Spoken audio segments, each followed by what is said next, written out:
All right, everybody, welcome to another Perceptive podcast live here on the Game Wisdom YouTube channel. We have a great one for you today. For our cast tonight, I am catching up with a developer that we haven't spoken to, it seems like, in a few decades since we last spoke. Decades. Yeah, at How this old do you point. think I am? Gosh. But he is the lead designer and owner of Wadjet Eye Games. They are makers as well as publishers of adventure games. For fans, you probably or probably the most recognizable, the Blackwell series, as well as publishing several games in the last few years. I'll let you name them in a second, Dave. But you are currently, of course, working on an upcoming game, Unavowed, that will be Yeah. due out later in 2018. Knock But on wood, yeah. for today, we're going to be catching up and discussing adventure game design, especially how long has it been, or especially because of how long it's been since we last spoke. So, Mhm. I guess for your full announcement, please welcome to the stream from Wadjet Eye, Dave Gilbert. Hi. Hey, Dave, it's great catching up with you. How are you doing today? I'm doing good. You're kind of not that far from me, so you know how cold it's been and how nice that Hmm. how warm it suddenly turned yesterday. So it's nice. Yeah. But I'm doing well. For those of you who don't know, Dave is located in New York and I am in New Jersey. So we're both East Coast folks, and Mhm. I'm sure we both really got hit by that cold over the Oh last God. week.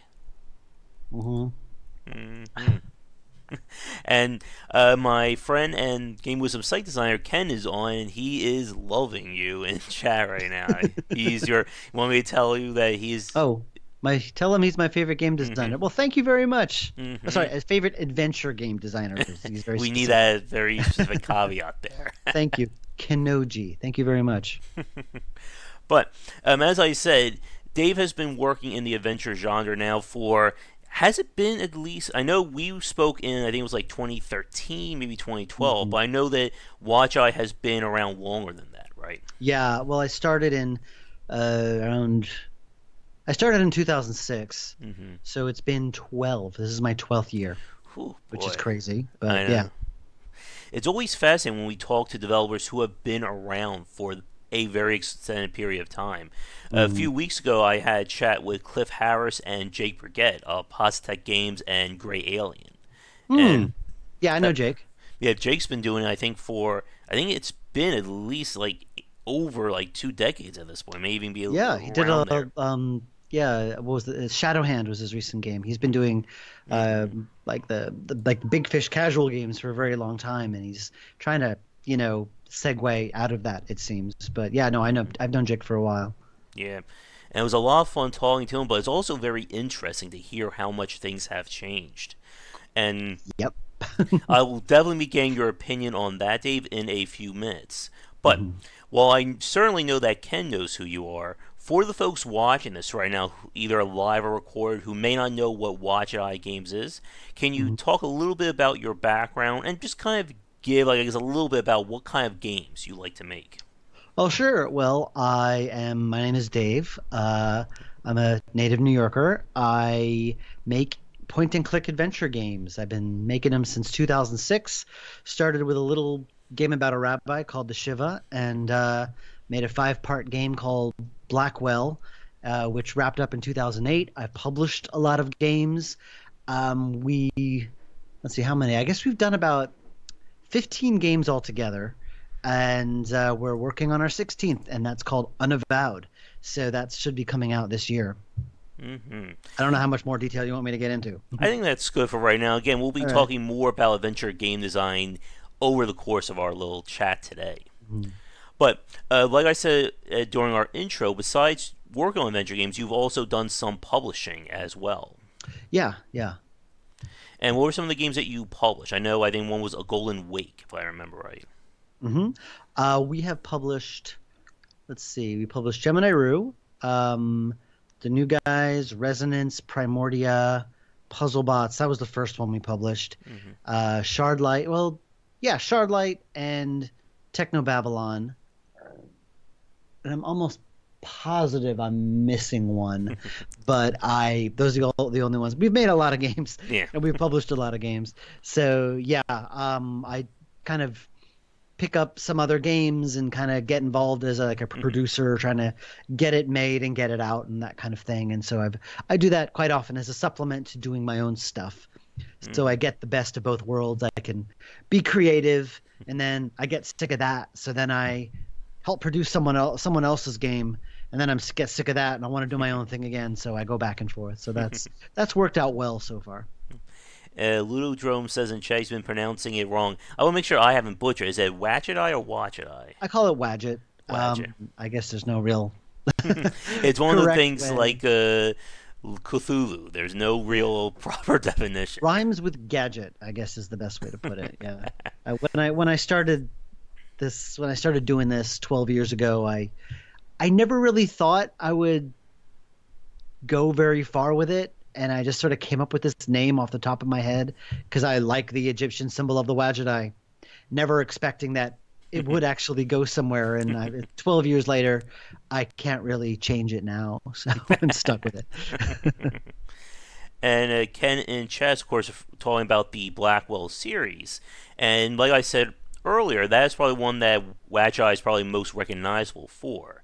And I remember on our last chat, what you spoke about, which I thought was very interesting, was that Blackwell was originally supposed to just be one full game, which due Oh, to wow. Yeah. constraints and just like the amount of work that was required, you decided to turn into an episodic game. And I think a lot of people respond really well. It really resonated with those people. Well, it's thank you very much. It helps that I really liked those characters and kind of grew very attached to them over the course of the series. So by the time I got to the last one, I really, really knew Rosa and Joey, and I could like write them in my sleep. So it makes me wonder sometimes. I wonder why I ended it. Like, I could still be writing them. I missed them, but it was a good time to end it. It was a good time to end it. So I did. Quick question from Ken in chat: what is his favorite of the games he didn't develop but published? Favorite game I published. I like so many for different reasons, but I guess if I have to pick one, I would probably go with Technobabylon, if only because that it's so imaginative. Like it takes like the cyberpunk dystopian future thing and actually makes it a very pleasant place to be and live, and it's very real, and the way the people interact with that world and in that world are all just very real and interesting. And it's one of the few games I've published that I actually want a sequel to. And I've been pushing James to do it, and we're actually doing a Technobabylon sequel now. I can sort of talk about that. It's just in the pre-production stages right now, but that's my favorite one. Like all of our other games, like people want a sequel to Gemini Rue, people want a sequel to Primordia. Those games are like one and done. The story is told. There is nothing else really to tell. There's no value in bringing those franchises back, but I feel there is value in revisiting Technobabylon because I just like that world so much, and we're revisiting it, so I'm happy about that. And Ken's asking in chat, any Blackwell related series in the future? No, although Unavowed does kind of take place in the same universe. I'm not sure how to describe it. It basically says it takes place in New York. The events of Blackwell happened, and there's some references to them, but it's nothing you have to have played Blackwell in order to get. So they're there, they're subtle, they're in the background. So if you played Blackwell, you'll be, oh, I get it. But if you didn't play Blackwell, you're still okay. So in terms of being Blackwell related, that's the only thing I can think of. Now, one thing that I do like from your game save is that you use the same voice actors from Blackwell. They seem to appear in a lot of your games. I remember Golden Wake as well. And I'm assuming that with Unavowed that the voice actors for Rosa and Joey will be making a return. Abe, definitely, because I love working with Abe. Rebecca, it depends. She was great as Rosa, and she kind of was the voice of Rosa, and I love working with her. But she's busy doing a lot of other stuff, so it's hard to really get her now. But everyone else, there's a lot of those actors I just love working with. So yeah, I want to bring them back, assuming they fit the role. I mean, Abe, I'd love to bring back. Shelley, of course, and Brian, and Ariel, who played Lao in Technobabylon, Crystal, who played Latha. Like I love working with all of those people. So yeah, I'd love to bring them back if they're available and want to do it. Another question from Ken. What do you feel about your own voice work as you've done voices for characters in your own games? My own voice work. I am not much of a voice actor. There's certain kind of voices I can do. I tend to cast myself like as like the random thug guy. I do this voice, because I'm in New York. I can do that, or just like very like boring business people or something like that. Something that doesn't require a lot of range, or a kind of small throwaway character that I don't really want to spend money on a real actor to do. So I'll do it myself, or I'll play a character that will end up that'll be very heavily processed, like a lot of the robots in Primordia. I just did myself. Because I like they're going to be heavily processed anyway, so why spend money on a real actor? I'll just do it myself. And same in Technobabylon, all of the kind of stormtrooper guard police cop guys, they all wore these helmets that modulated their voice, so I did all of them, that kind of stuff. So I'm so how do I feel about my own voice work? I can I have a voice and I can use it and I can record myself for a game, but I'm not an actor. I wouldn't cast myself I wouldn't cast myself in a role that requires any like real depth or real range or anything like that. I know with a lot of the anime series, I know like Bruce Timm for like all like the DC comics or DC cartoons, he does like all like the voice of like the nondescript characters, like or a Mhm. character that doesn't talk. Like I see like uh, Bruce Timm credit dog, nameless character three, Yeah. stuff like that. Or there's sometimes a character that's so small I forget to cast them. So it's like, oh, I guess I'll just do that myself. Now, one thing that I wanted to talk about with you, Dave, now that we got through like kind of the introduction, again with Wadjet Eye, you've been around for now going on 12 years, or I think maybe a little bit more than that. Yeah, it's Mhm. scary. And one of the things that has certainly changed since then has been we have one other question. Let's get to that because I know the one I'm about to ask you will probably be a long one. Fernando's asking, you said previously you tried localization and wasn't worth it in terms of return on investment. Do you plan to make easier for fan translations to happen? I get asked this question all the time, and it's really difficult to know how to answer.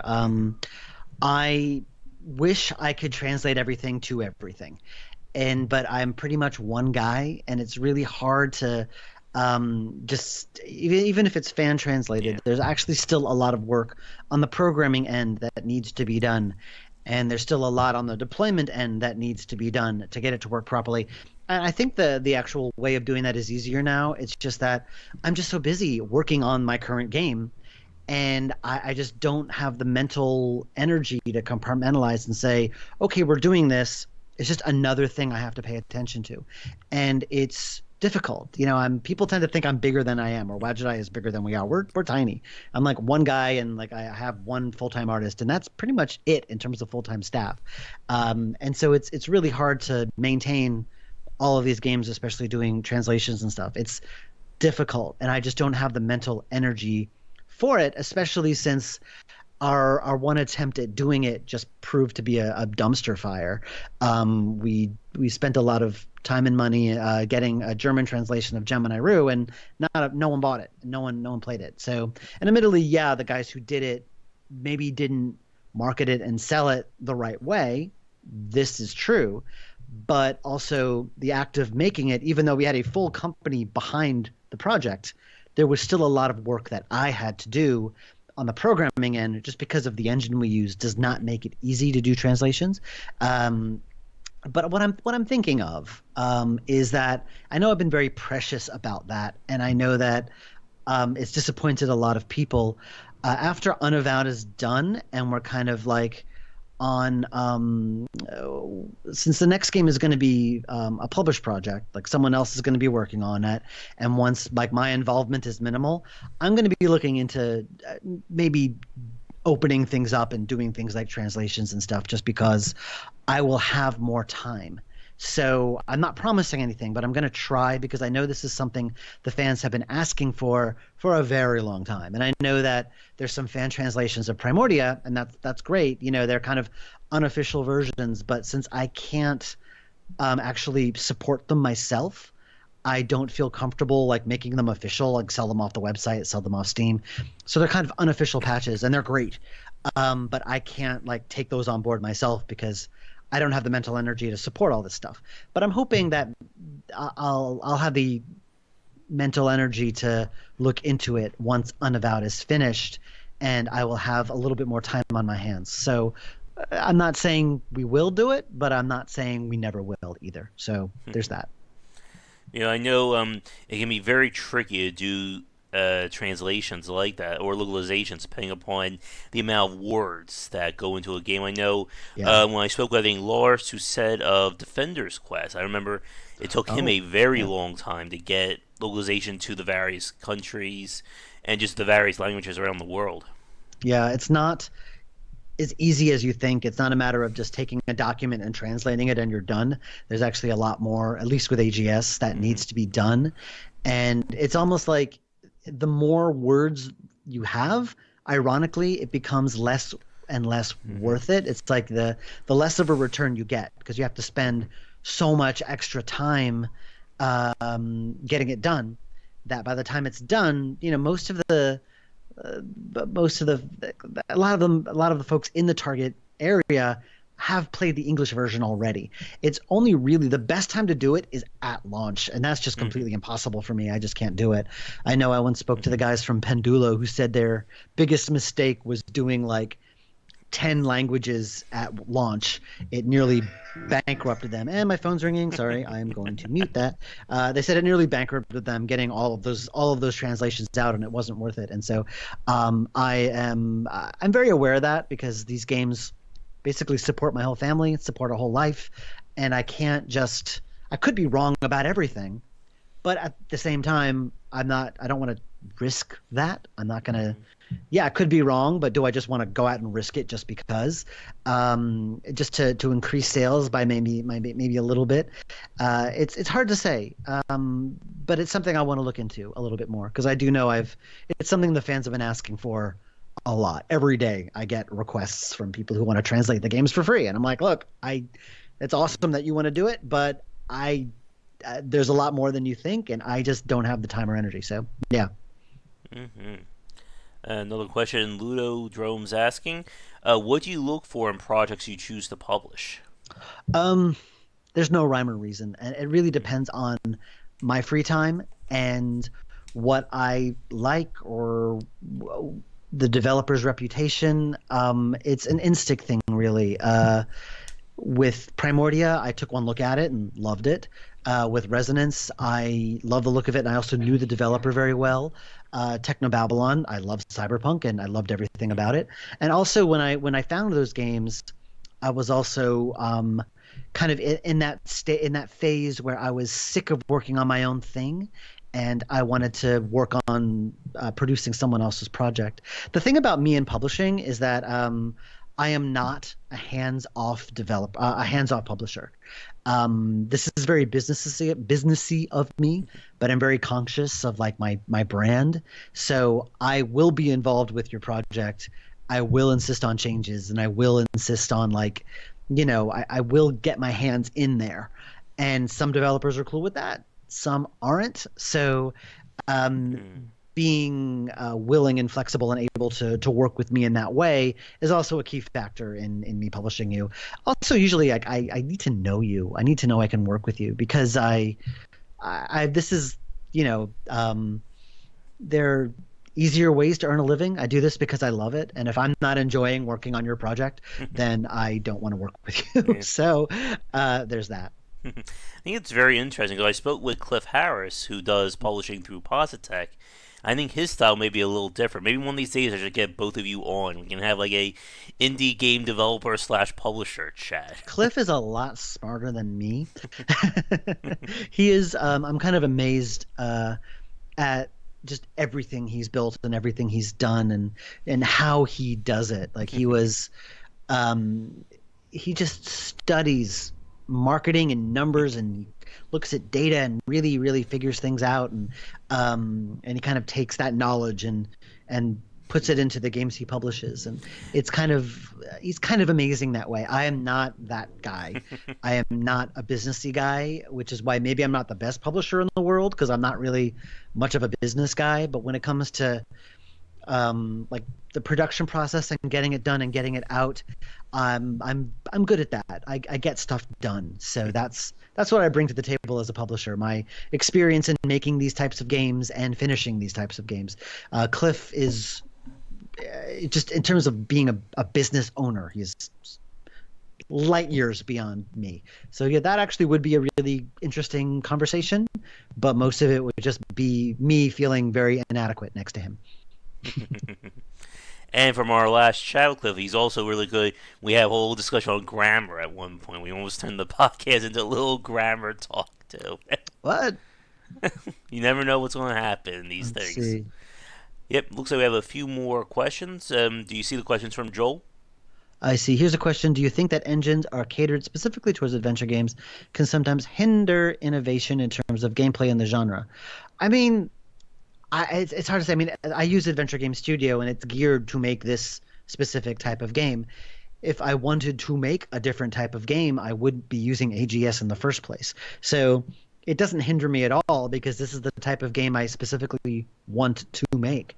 So not really. I mean, yes, it hinders you. I couldn't do something else in AGS, but I don't want to. So yeah, I'm not quite sure how to answer that question. Mm-hmm. And then his other Do I see question. the Yep. potential in devices like the Nintendo Switch? Yeah. Again, I'm one guy, so I haven't really looked into it. Having to deal with like Nintendo quality control seems like a nightmare. So I haven't looked into it. And also, I use AGS, which is really hard to port. It's hard enough porting to mobile, let alone to something like Nintendo Switch or console. So I haven't looked into that. No. But if I always talk about moving to another engine, if we ever do, like if we move to Unity or something that's a little more portable friendly, we'd look into it. All right. So I think with that, let's see about moon logic puzzles. Moon logic puzzles. Because Oh you yeah, realize when he puts them in games, I am not a puzzle guy, and I never have been, at least with the games that I write myself. Um, so I don't do a lot of moon logic puzzles because I don't do a lot of puzzles. So I mostly focus on the interactions and like the immersion and the character stuff. Yeah, there are puzzles, there are obstacles, but usually that's pretty straightforward. I don't like moon logic puzzles. If something makes no sense, I will call if I'm publishing a game and a puzzle makes no sense, I will usually call them out on it and ask for it to be removed. Um, I I could think of specific examples, but I probably shouldn't talk about those because those weren't my games, so it's not fair to me to talk about those. But yeah, I in terms of do I like Moon Logic puzzles? No, I do not. Mm. And Ken, I know Joel just asked a question, but I gotta bring what Ken said because I was just about bring that one up as You know what? well. Everyone gets stuck there because they follow the walkthrough, and the walkthrough says, "Tell Joey to blow on the paper," because that's what the walkthrough says. So that's what they're stuck at this particular point. So they go to the walkthrough and they look at that point in the walkthrough, not knowing that there's something they got to do before that to activate that conversation topic. So yeah, everyone gets stuck there because they look at the walkthrough and they don't go outside of that and do the other thing that they're supposed to do. So yeah, people get stuck there all the time. I'm pretty sure we brought that up when we last spoke as well. I think I got stuck there too. It's a dumb puzzle. If I could go back and redo it, I would. There's a lot about Blackwell Legacy that I would do again. I'm personally very, very hard on Blackwell Legacy because it was my first real commercial game, and I made all my mistakes there. But I know that it was the best I could do with the experience and the resources I had at the time. So I cut myself a little bit of slack now. But I look back at it and I'm like, oh God, why did I do that? Or I shouldn't have done that. Or I do things so differently now. But yeah, there's a lot of stuff in Blackwell Legacy that, was short-sighted and I would do differently now. And I have a Interesting question for you about Blackwell, but let me get to what Joel was asking. He Sure. wanted to know kind of how do you write your designs? I guess what is your process or your approach for Um, writing for interactivity like that? um, there's this wonderful piece of software I use called Notepad.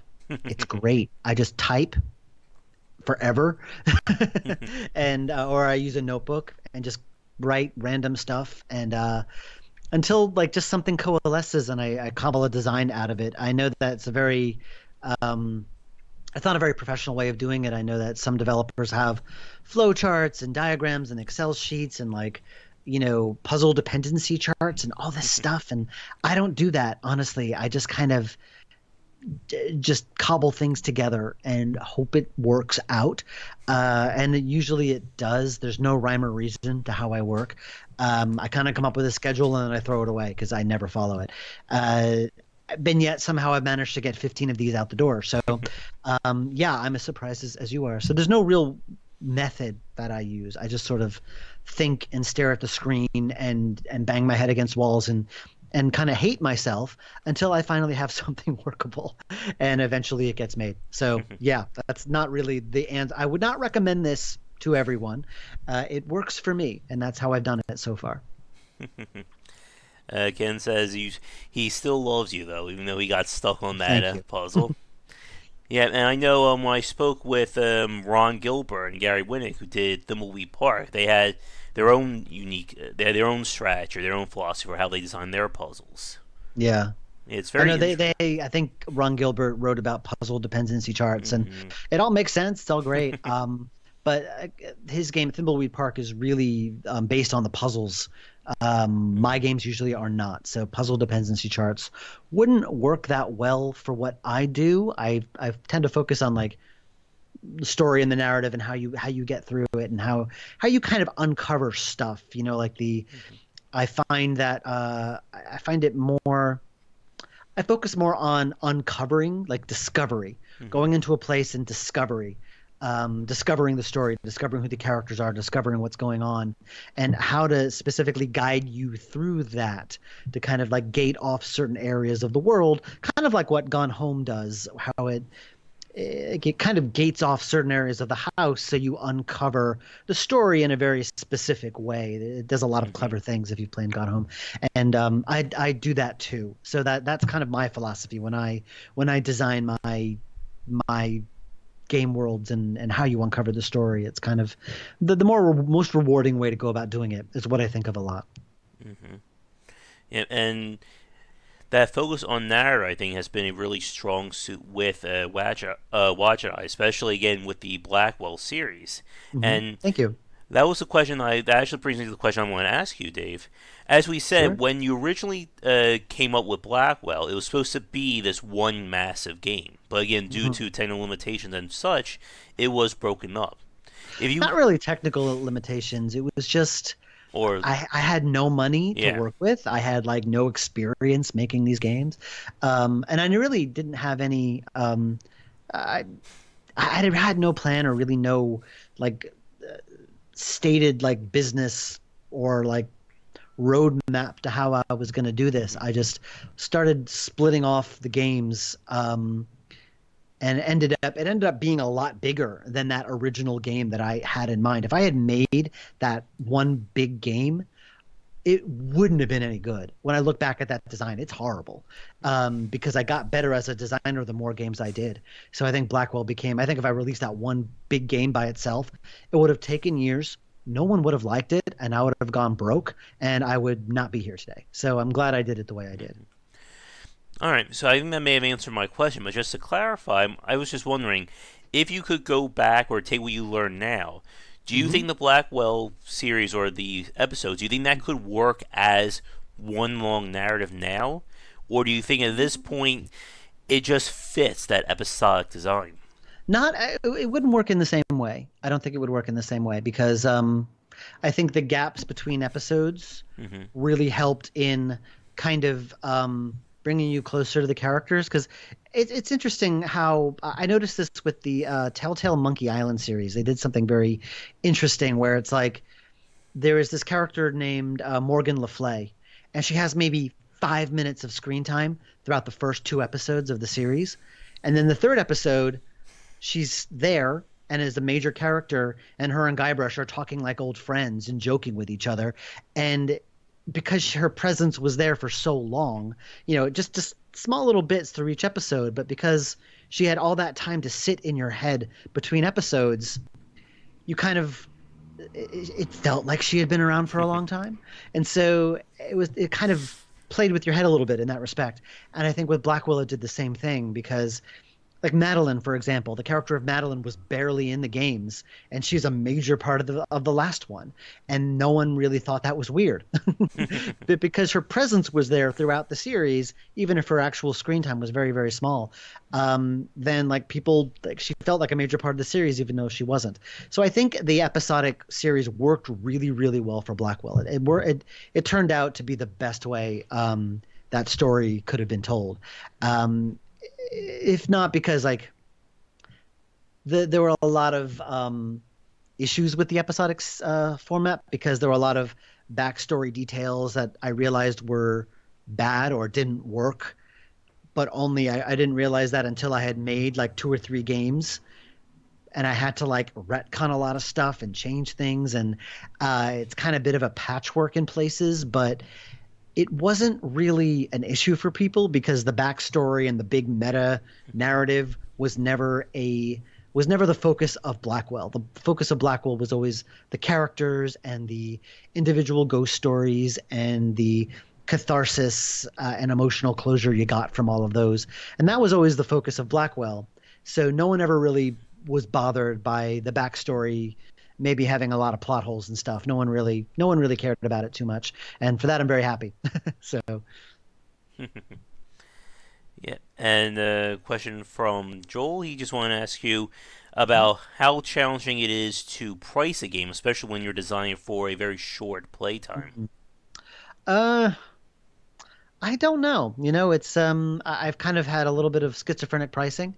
I first started off releasing my games at $15, and then when I released Blackwell Unbound, it was a smaller game with like significantly lower production value because I had like no money to work with at the time. I paid a college kid like almost nothing to do the art for that game. I was, but it was only she was off for the summer and helped me with it, and I'm very grateful for that. But so I released that game slightly cheaper at $10, and even though the game sold more, it was still like I kind of broke even. So it's hard to explain. Like I always found $15 to be the sweet spot in terms of like number of units sold versus money earned. And then in 2012, I lowered all of our games to $10 because that was kind of when the Steam indie bubble was at its bubbliest. And your game went on Steam and it was in front of millions and millions of people. So lowering the price made sense because it made it a little more attractive. And then that bubble burst, and then it just didn't seem to make it made no sense to keep the games at that low price, because like the people who buy at launch now are the people who really really really Hmm. want the game. So I'm kind of shooting myself in the foot by heavily discounting it right off the bat. So I kind of release my games for $15 now, but I try to make that worth it. Most of our games don't take 2 or 3 hours now. They take significantly longer. So it's usually not an issue of, oh, this game is short, I should charge less, because we haven't released a very short game in a very long time. So it hasn't really been an issue for us. So $15 tends to be our sweet spot. Hmm. And I think what Ken said a few minutes ago did also make Sorry, sense Brooklyn. about at the time when the first Blackwell game came out. What was that, like 2010? 2006, dude. Ooh, Yeah, man. 12 years. 12 years it's been. Man, I lose track of all time. Like, it's very interesting about how episodic content has really changed in terms of its perception for a lot of people. Like, for right now, it seems like a lot of developers, I guess, other than like Telltale, have kind of gone away from episodic games. I remember, of course, again, like that mid thousands, everyone was trying to get in on episodic games, saying it would be the easiest way to develop games in the Nope. future, but Nope, nope, nope. no, People no, it's really not. underestimate it. People really overestimate Yeah. how easy it would be. The logic is that, okay, you make your first game, and then that will supplement the sales of the second game, Mhm. and then you use that to supplement, you sell that and the first game, you use that to supplement. No, it doesn't work that way because the trust, even now, it just still, the trust isn't there. I Mhm. hear, oh, this game is going to be episodic. My first thought is, okay, well, maybe like I think, okay, it's a short game that it's going to end on a cliffhanger Mhm. and 90% chance it'll never be complete. So I don't want to buy it unless Mhm. the game, I will buy it once it's done and I'll play all of them. Yeah. Unless you're Telltale. People, Mhm. you might have doubts about what they're making. Like you think, oh, they're making Guardians of the Galaxy, that's going to suck. But you never doubt that they're going to finish the series because you Mhm. trust them. Yeah. They've proven themselves. And even with Blackwell, it was a hard sell. It wasn't until Blackwell Deception when people realized, oh yeah, he's really going to finish the series. He's serious now. So more and more people started to buy the series at that point. But it wasn't until the fifth game came out that it really started to sell a lot, because people would buy all five because Mhm. they knew they'd get a complete experience. Yeah. Although and even now, it's very, very rare that an episodic series reaches the finish line. I think Lost in Strange, Life is Strange, is like the only one I can think of. I know Cognition is another one that came out like in 2013, I think, but they never revisited that, which is a shame. But there's very, very few episodes. The Journey Down recently Yeah. finished their episodic series, but Um. that's taken them like a really, really long time to get there. It's not as easy. It doesn't make it easier. Splitting a game into episodic chunks does not make it easier. It makes it harder because it's going to take that much longer to get all these games out, and you have to, you have to finish it. Yeah. If you don't finish it, fewer people are going to buy it. So it's difficult. Episodic games are difficult. And if I was doing another episodic series now, Mhm. I would do things much differently than the way I did it with Blackwell. I would do it so differently. Mhm. And I'd probably get it wrong because it's really difficult to do an episodic series. Yeah, I know the Dream Machine also wrapped up this, I think, 2017. Yeah. Wow, that was the claymation or stop motion. I'm Yeah, sorry. those were freeware though, weren't they? No, I know they were They freeware? purchasable on Steam at least, but yeah, I They were know like they freeware. spent at least like a decade or so making that one series. And again, I think it was 5 episodes, four or Yeah, well, I five. spent 8 years making Blackwell, Yeah. so that was almost a decade of my life right there. But Yeah. I interspersed it with other games that I published and stuff, so Hmm. it wasn't all Blackwell for 8 years, although it was all Blackwell for a lot of that 8 years. Hmm. A few questions came in while we were talking. Sure. I'll get to, let's see. Sergey was asking, will there be support for other languages in your game? I know we talked about localization earlier, Yeah. but do you think you'll add more languages if you decide to go that route? I mean, again, if I go that route, I like I said, I will look into it. Hmm. I can't say one way or the other what we will do or if we'll do anything. I need to look into it first because right now I'm focused on the game in front of me, and that's it. That's all I can focus on. I can't focus on anything else. So once the game is done and if I look into it, then I'll decide. All right. And Mike was asking, do you think the internet is getting ruder towards game developers? That's always an interesting question there. I mean, I've been pretty lucky that I haven't been a victim of a lot of the abuse that other developers get. I guess my stuff is so niche that I don't really get the bile nastiness that more prolific develop or not more. I'm pretty prolific. The more higher profile developers do, but I'm a very well aware that it could happen to me, and I know developers that it has happened to, and it's like it's if it hasn't driven them out of the industry, it's made them really consider it. It's made them very bitter and very angry that a very like 1% extremely vocal minority can ruin everything. It's not so much that the internet is getting ruder; it's just that the wall between creators and the consumers is very thin now. It's Hmm. very blurred. We're so accessible. And it's funny you hear, oh, I wish developers would be more transparent about Hmm. what they do. And meanwhile, like you can look at a developer's Twitter feed and find out what they had for friggin' breakfast. It's like Hmm. we're more transparent than ever. We are more accessible than ever. So when people say that, I just have to laugh.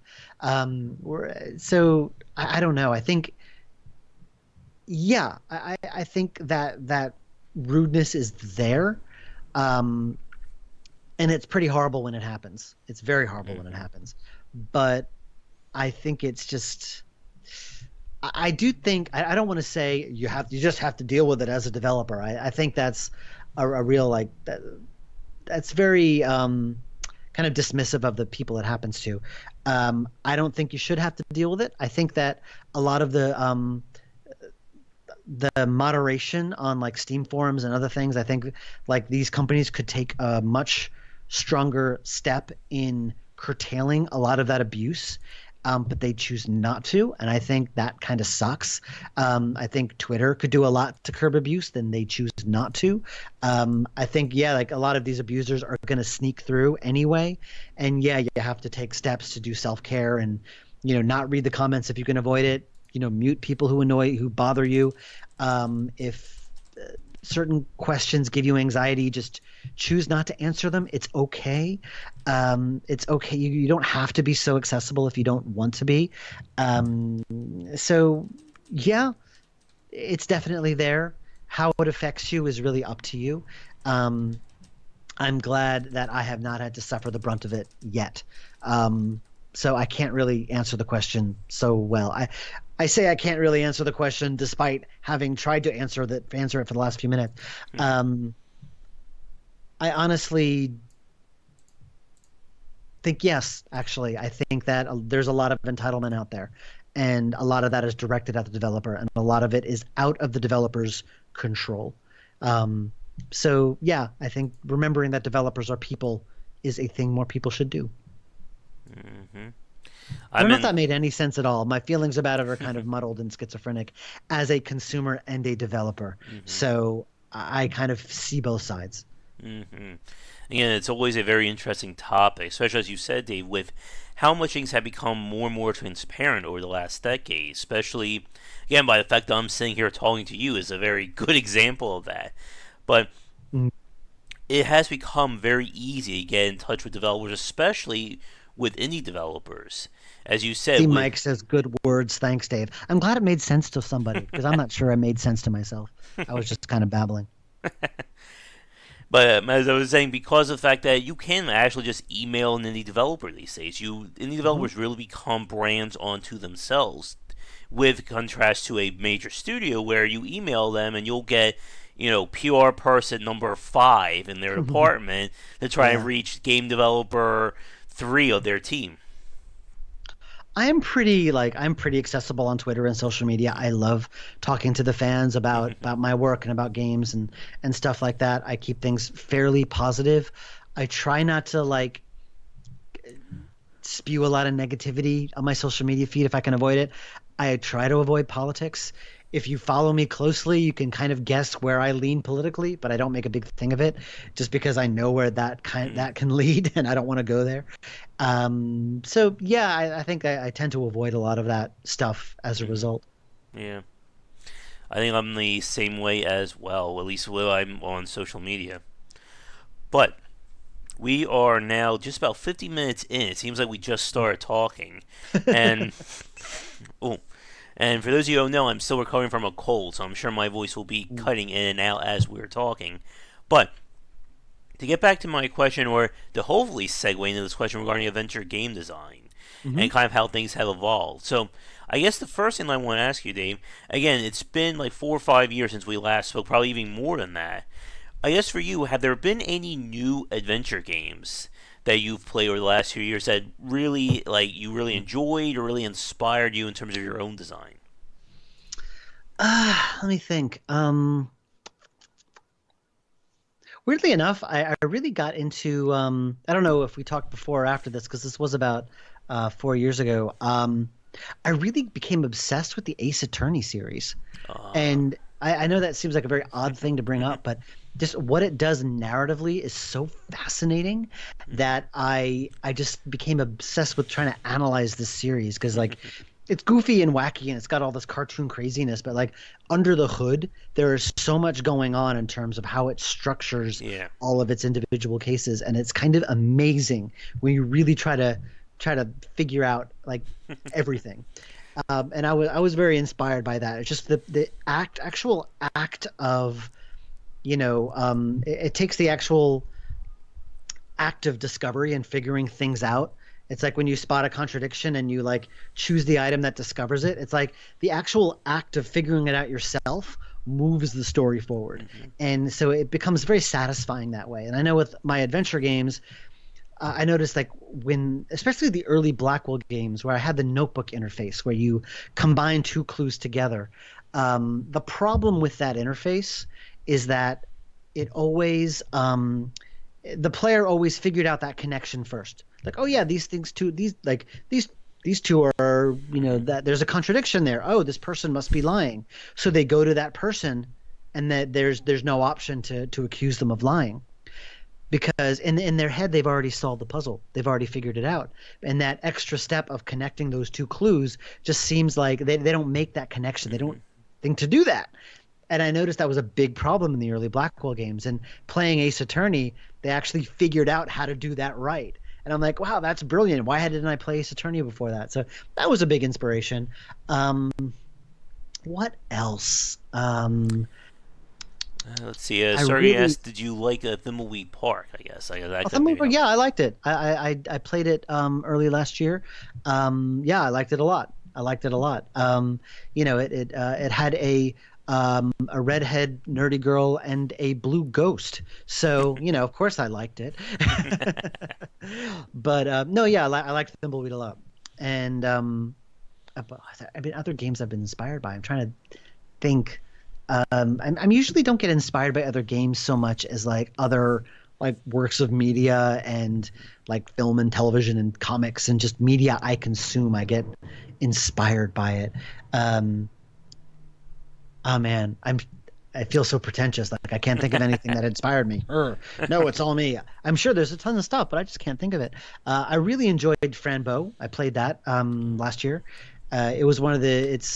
It's very rare that a traditional point and click style adventure game really moves me on an emotional level because I played so many of them that it's very hard for me to like be amazed and wowed by it anymore. And that game managed to do it. It did some really amazing things. I've gotten into over the last holiday, I played a bunch of like more modern narrative games. I played Gone Home finally. I played Oxenfree. I played Firewatch. I played What Remains of Edith Finch. And what those games do is kind of amazing, just in terms of how they narratively structure something, how they make the act of discovery something. I can tell you what I've been inspired by. Life is Strange, really big inspiration because I really loved how you go into some kid's dorm room and you look at everything on their walls and you look at their stuff, and then by the time you leave, you know so much about that person. Just the kind of environmental storytelling. It really, really excelled at that. And it's something that I find very difficult to do in my traditional 2D game because the act of opening up a drawer in a 2D game where you just click on a drawer and the character walks over and opens it and takes out the thing, that's not as rewarding versus actually playing in a first person perspective where you physically walk up to the drawer, you physically open it, and you physically take out the thing. It just how the change in mechanics really changes how you feel about everything. Yeah. And that's been a big inspiration. It's actually finally made me reconsider how I approach everything. So um, I'm trying to incorporate that in my own work in my own way.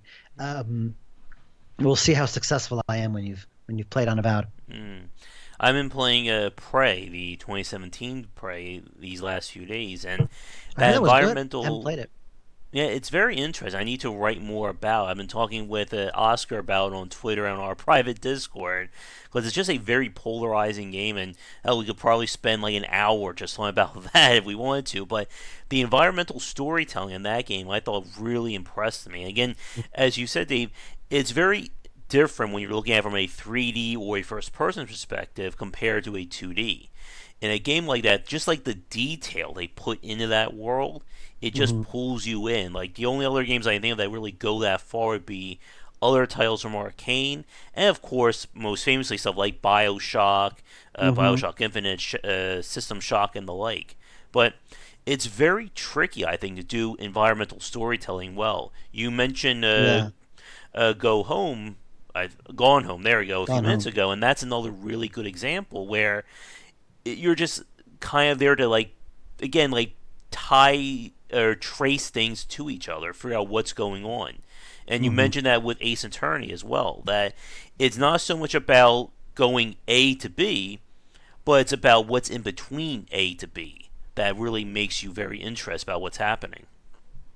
Yeah, there's a lot more going on under the hood in Gone Home than looks at first glance. Mm-hmm. It just looks like a house that you explore with a bunch of stuff around, but it really directs you. Because like each room tells a specific story, and it really pieces the story out in a very clever way. I can see why so many people have studied that game, Mm-hmm. because it does a lot of things really, really well. And it's all like it does like the I think they some of the developers worked on BioShock, and you could tell they took all of that knowledge and really focused it and compressed it into this really small, intimate area.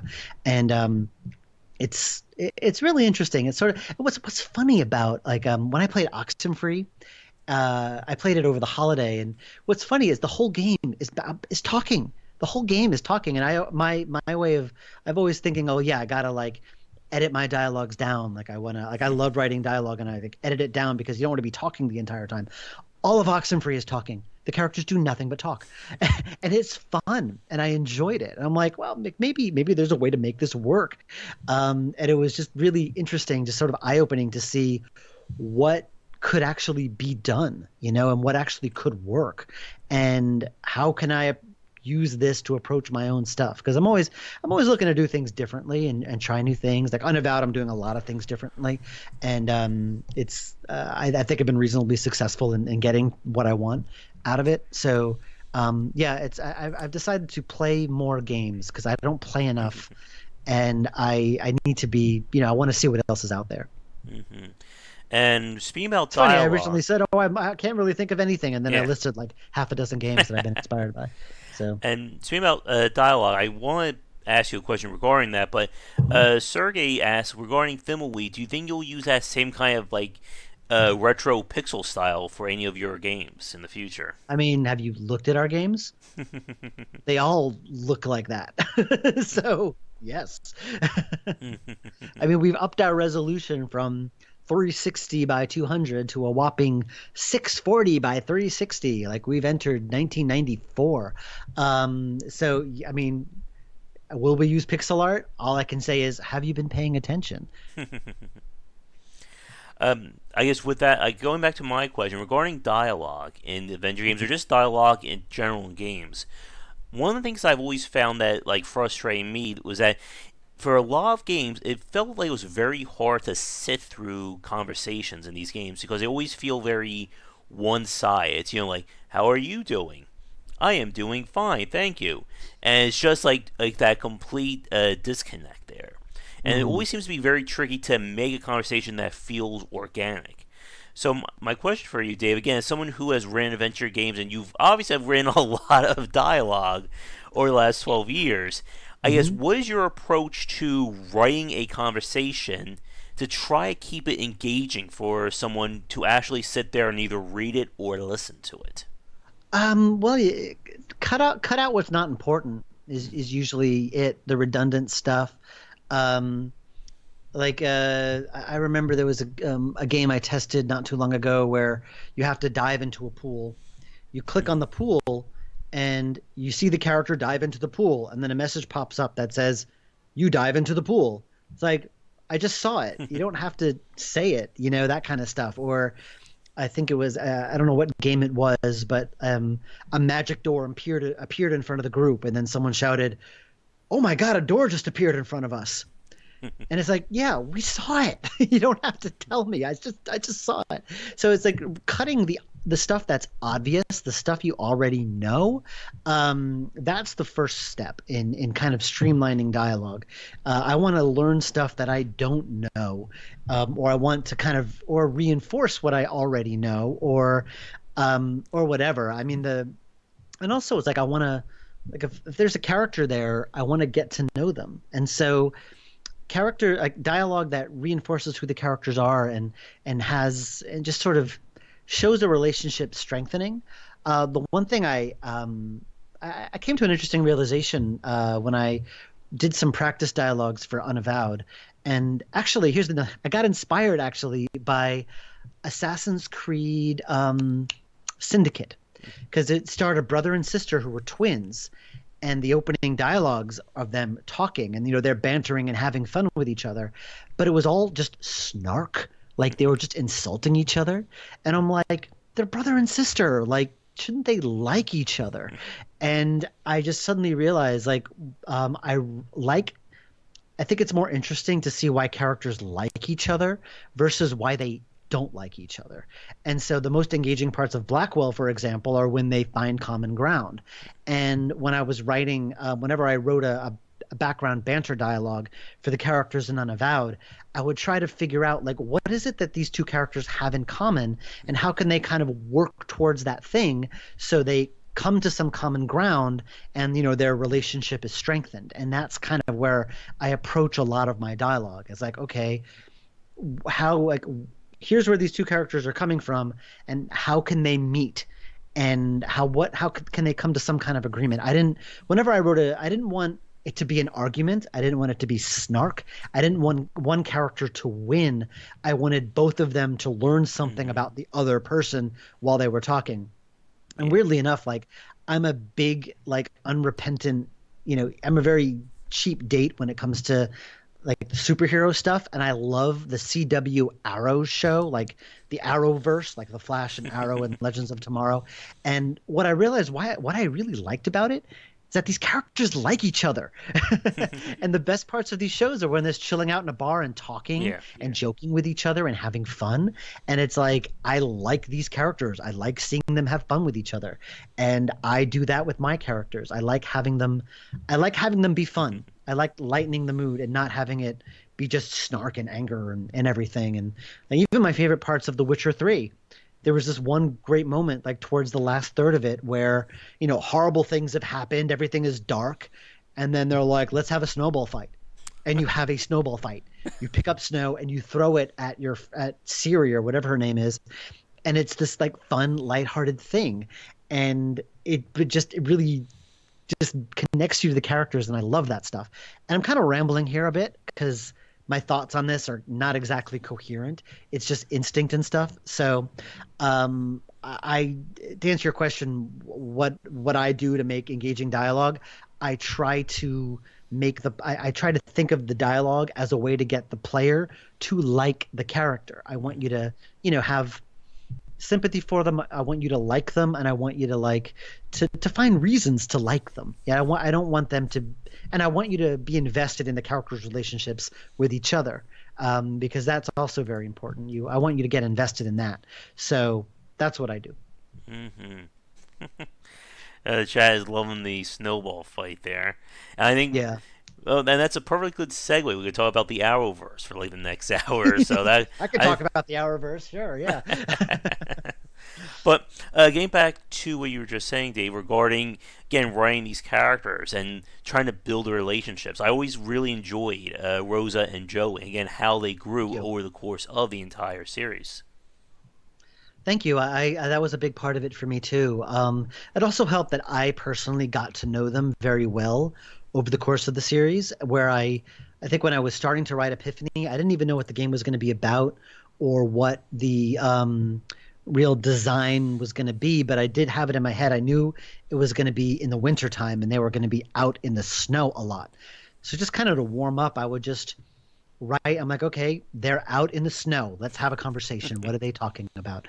And I could do that because I knew these characters so well. And when I ended Blackwell and I started working on Unavowed, I didn't realize how easy I had it. Being able to write for characters that I really, really, really knew. And when I was trying to write for new characters and I didn't know them so well, it was kind of a bit of a slog, like trying to get to that same point with the characters that I got to with Rosa and Joey. And I kind of missed having that connection. So I had to rebuild that from scratch, which was work, but it was enjoyable work because I got to know these characters and I really like them now. So I'm not quite at that same level that I was with Rosa and Joey, but I'm still up there. Like I still know these characters very well, and I like writing for them, and I genuinely like them. So when the characters are in trouble or in peril, I can write that scene a lot better because I know how these characters react a lot more. Yeah, and I think that's a major part about just writing good dialogue in general, just writing good characters, is being able to define their personalities so well that it. I see this a lot in lesser shows or lesser games where it just feels like the writer or director is just pulling a switch and saying, "Okay, you're the bad guy now. You're the jerk. You're being sarcastic," and then it's like, "Okay, now you're the bad guy. You're the jerk, and you're being sarcastic." Like it doesn't feel like the conversation or these characters are written organically. I And call that. I made up a term for that. I made up a term for that called having your dinner, and I made that up. I made that term up, and it never caught on. It refers to the scene in Breaking Bad, mm, the fifth season of Breaking Bad, where I don't know if you've watched Breaking oh Bad, but there's a yes, scene where Walter White and Skyler and Jesse Pinkman are having dinner in their house. hmm And it's this wonderful scene because every bit of dialogue, every gesture, everything is a payoff for like 5 seasons worth of buildup. And I call that moment having your dinner. It's the moment where like your audience, you can just assume that the audience is engaged and is on board and is with you.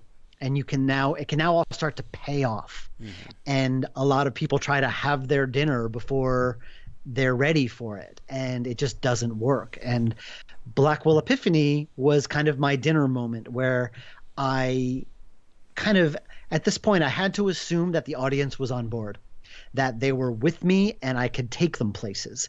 I this was the last game was not the place to build up the audience investment. They were easily either invested at this hmm point or they were not going to be. So I just assumed that they were invested and I can mess with that investment. And it was a lot of fun. Just knowing that like the audience was with me at this point and I could just go into weird, crazy places. It's great. It's a great feeling. But you have to build up to it. You can't just magically get there. You have to build up to it. hmm Yep. And you also, as you said, there has to be enough, I guess, foundation there for the story to really be Yeah. able to do that. Like you can't just change things around the first 10 minutes of your play or your video game or your TV show. This is the kind of stuff that you said. It takes Yeah. time to build these characters up for you to know who they are and for the audience to know who they are. Yeah, exactly. Mike is asking, what drives you to stay in games and what motivates you when you're down? Oh boy. Well, they're both kind of the same question. Basically at this point, I don't know what else I would do. So that's why I do it. I like doing these games. Other people seem to like them. It supports us, knock on wood.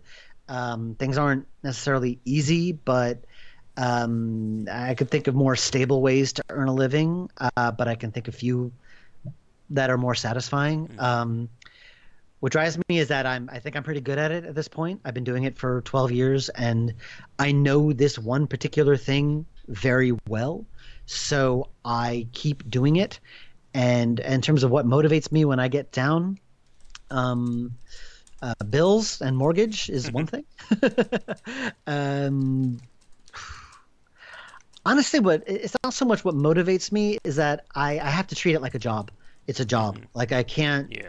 just say, okay, like I'm not motivated. I'm not going to work. I'm going to go to the movies or whatever. I mean, once in a while I do take a day off, but maybe it's like once every few months where it just gets to me and I'm like, I can't work today. But everyone takes a personal day once in a while. But I treat it like a job. Hmm. I'm at my computer. I am working, and even if I'm like, I don't have the motive. Even if I'm not motivated, I have to push, even if I only move the needle a little bit, because you need to keep that habit of Yeah. working, and it's your job. When you're motivated and you're jazzed and it's exciting, and it's easy. It's easy to work when you're motivated and things are going great.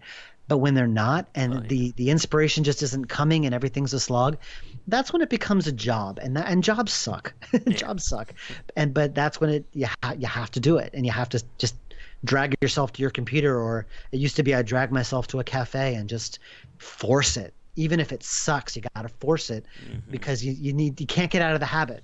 You can't Oh get out yeah. of the habit of doing it. And so there's a lot of discipline involved. And uh, so I wouldn't say that motivates me exactly, but that's what keeps me going. Yeah.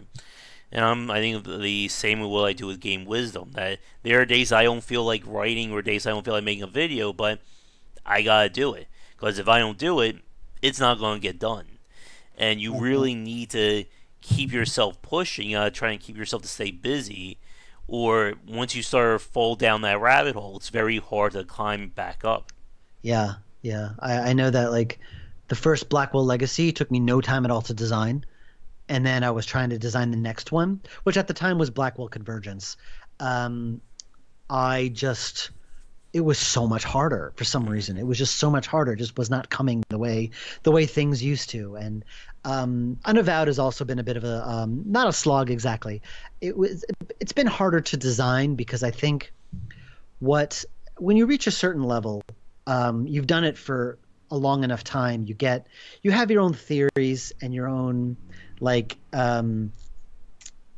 I guess your own list of what a game needs to be good and or the right things to do, and you kind of second guess yourself a lot, and it's really hard to just kind of let yourself go and let instinct take over again. It's actually really hard because I have like so much experience in my head of what's worked and what doesn't work, and oh, like if I do this, like people aren't going to like it, they that kind of thing, and it's just very hard to like let yourself go or let myself go the way I used to when I had no experience to draw from. I would just do stuff because I just wanted to do it. But now I think a lot more deeply about it. So it takes me a lot longer to do like the basic things that used to take me less time because I think a lot deeper about it, which also means that like by the time it gets into the game, I've thought about it and replayed it in my head a lot. So I'm fairly confident that it's good once it's in the game. But it takes me a lot longer to do the smaller things now. Like now, like even just writing one dialogue exchange can take me a long time because I think about it way too much before I actually write it. Yeah, and it can be very, as you said, I think I want to go back to that point you just said that you're viewing game design as a job. I think that's Yeah. another very important distinction, and it's one that I was just talking to another developer about the other day on a record podcast. That there's always been that divide. I think some developers feel between the artist and the businessman. That some Yeah. Hmm. and I don't really think you can think of it like that. You really have to think of both at the same time if you want to be successful. Yeah, I mean, I am not the best at the business stuff. I kind of blundered into doing the right things. And like I started very, very small because that was all I could physically do at the time. That's all I could manage. And it turned out that was the right thing to do because I built a foundation. I was able to like make a game, make my mistakes and learn from them and apply that to the next project faster than I would have if I had spent years on the same project. And I didn't start off doing that with that in mind. I just sort of did that by accident. That's just the way I did things. And then years later, I looked back and I said, yeah, you know what? That was the smart way to do things. Like I didn't plan it that way, but that's just how it worked out. And now I have like this big stable of games that are continually earning money for me while I work on Unavowed, and it's kind of getting me through, the indie apocalypse that everyone talks about these days. All right.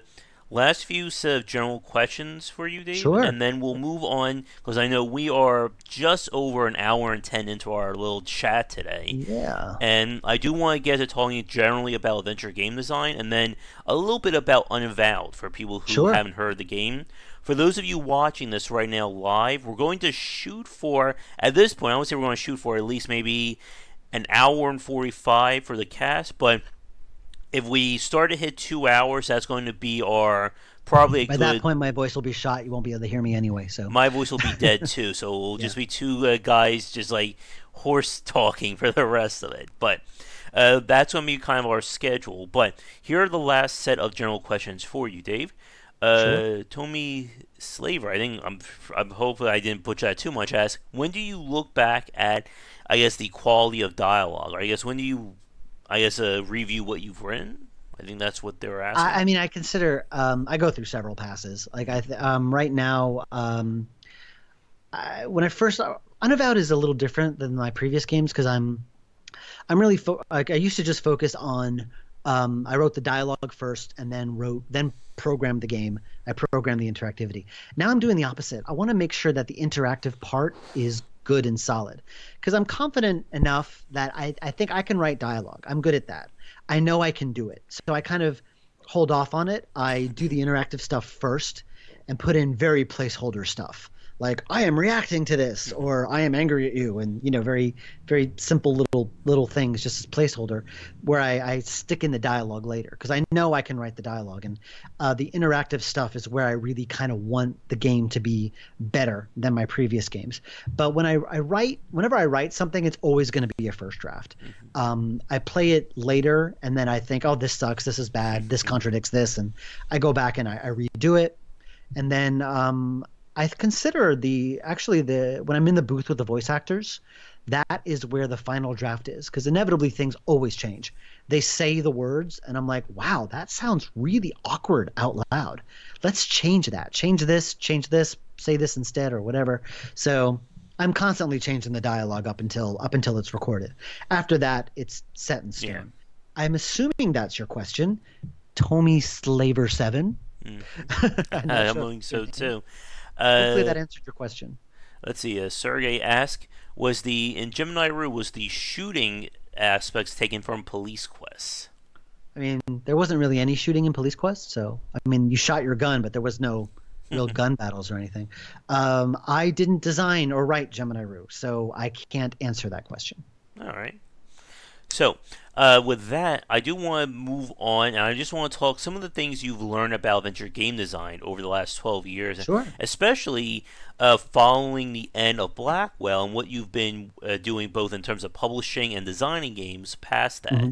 Because obviously, we could say that with Wadjet Eye, or yeah, Wadjet Eye. I'm pretty sure my mouth is drying out and I'm having trouble talking. But Uh, um, with Blackwell, that was kind of like the first major aspect of your company, and since then, obviously, you've gone on, as we said, to do publishing. You're now working mhm. on Unavowed later. So we've always seen with some developers that things can change in terms of their own design sense or their own design philosophy as they grow as a studio. Let's see. I think Fernando just asked. That's a really good question. Let's do that one very quickly. What's Okay, your sure. process for finding voice talent, and do you go local or use the internet? Well, right. Well, currently, I started off with just I calling up actors I knew and bringing them into my apartment with a headset mic and just recording. I belonged to an improv troupe way back when, and I kind of pooled people from that. And through an Abe Goldfarb I've known since we went to summer camp together when we were like 13. So I've known him for a long time, and we were in plays together. He actually went on to become a real actor, and so he was the first person I called. And as time went on, when I needed more specific roles, like I'd ask the actors to help me out because actors know other actors, so they helped me out. And then as time went on, Shelley, who is my who's an actor I worked with a lot, Shelley Shenoy, she offered to help me out with casting because she does a voiceover class where she gets a lot of talented people in who are kind of green, like they're talented, they want to break into the field, but they don't really have a lot of experience. And so since I don't have a lot of money to spend, like that's ideal for me. Like I can get actors who don't charge union rates, shall we say, and they get experience in working on a project. So it works out really well. So that's how I work it now. I go through Shelley for all of my casting needs these days. All right. So I prefer working locally because I like the face to face when I work with an actor. And living in New York, I can indulge that. If I lived somewhere else where I didn't have access to that talent, I probably would work remotely. I get requests every day from voice actors who want to act in the game, and I wish I could tell them yes, but it's just my thing. I like working locally. Mm-hmm. All right. So I think with that, no more general questions, or we'll probably be here for like another hour or two and at that point, our voices will both be completely dead. Yeah. So, getting back to the topic then regarding how adventure game design has changed, both in terms of the industry and especially for what you've worked with Wadjet Eye. I Hmm. guess my first question for you, with how the I guess first let's talk about from the consumer point of view. As someone who's obviously played adventure games over the last since we last spoke, 4 or 5 years, I guess what are your thoughts on where things have gone since I we mean, last that's a spoke? very broad and loaded Yeah. question because I really don't like it when they say, "What have adventure games done?" or "Where are adventure games going?" It's like it's lumping all adventure games into Hmm. one box Yeah. where that's not. I just it's just one way of telling a story. It's like saying, "Where do you think movies are going? Where do you think books are going? Where do you think television's going?" It's like it's too broad of a subject. It's Hmm. too broad. These are just like there's so many ways to make an adventure game. There's so many ways to tell a story. There's so many different genres. It's like Hmm. if you have like mysteries or sci-fi or westerns or comedies or whatever, like they're where they always have been. They haven't really changed in any real way. The only thing that's really changed are the ways that my own personal like design philosophies have changed, and the way games are sold and consumed and played has completely changed. So there's a lot of like outside factors, but the games themselves, there hasn't really been any major change. Hmm. I don't see it. There's not really. I mean, different types of games are coming out, but I wouldn't say that adventure games as a whole are moving in this direction because that's too broad of a generalization. Hmm. All right, now here's some question that I'm sure will may spark some interesting conversation, at least in the chat. But going Hmm. back to what you were saying earlier with some of the games you've played, like Gone Home, What Remains of Edith Finch, Hmm. sorry, and so on. What do you think about the ever popular term walking simulator to describe these games? Do you I'm think that's fine, or? I mean, the ones I've played I like. Hmm. There's some that I didn't like. There's no rhyme or reason to if something is good or not. If it's fun, it's good. If it's not, it's not. So I really enjoyed Edith Finch. I really enjoyed Firewatch. I really enjoyed Gone Home because they did stuff really well. There's some games where it's literally you're just walking and you hear voiceover coming at you, and that's it. And it's pretty, but I don't consider that fun. That's just my preference. It really it depends with anything. Like the walking simulator thing is not a new mechanic. It's basically an adventure game without like the puzzles. And Yep. that's fine. Like a lot of my games don't have real puzzles. It's how you interact with the world and how you uncover a story and how a story is told. And I think they're great. Hmm. Now, I guess moving on from that, when it comes to I guess puzzle design, as we said earlier, with how things have evolved with the Blackwell series, and even with as we've seen with more adventure games, what do you think about designing a puzzle? Like in your mind, what do you think makes a good or bad puzzle in an adventure game? Beats the hell out of me. Like I said, I'm not a puzzle guy. I never think of that stuff. I think a good puzzle is one that where it's obvious in retrospect that this is the solution. It's getting that aha moment Hmm. where you feel very clever. And the trick is like you need to guide the player to that aha moment. If you make it too hidden, they hate you. If you make it too obvious, they also hate you.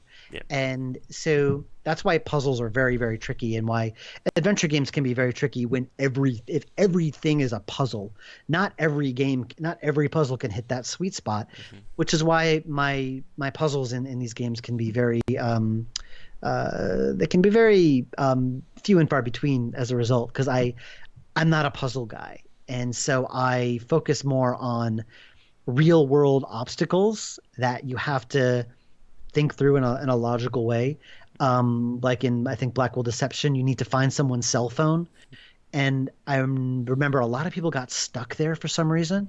And they would ask me, "Oh, and how do you find the cell phone?" And I said, "Well, if you're trying to find a cell phone in a room, what would you do?" And like, "Oh, call the phone." Right. And it's like the most obvious thing you would do in real life. But for some reason in the game, it was challenging because they didn't quite make that connection. And I've always found that funny. But that's a Dave puzzle. It's something that you would logically do in the real world, like Hmm. look something up online. Finding computer passwords is one of my favorite puzzles because they're usually based on something from the person's life. So you gotta like look around their room or find something about their life that could be used as a password. And that's something that is a very common puzzle in a Dave Gilbert game. So finding a computer password. My wife makes fun of me for that because I think in Unavowed there's two of those, and she's like, "Yep, you're finding passwords. This is a Dave game."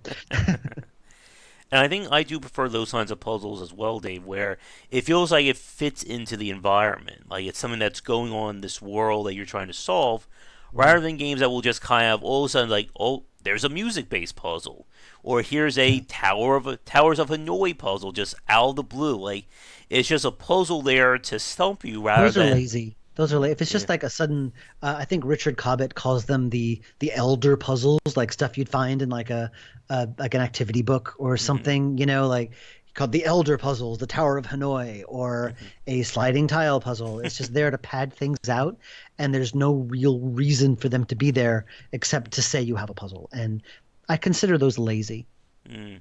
I still remember that a favorite Penny Arcade comic a sketch of mine when they were making fun of the Professor Layton series, and they were like saying like can you open this bridge? And like sure. Can you solve a match three puzzle? And the guy's like screw you. I don't want to do. I just open the damn I've never bridge. actually played Professor Layton, so I can't Mm. comment.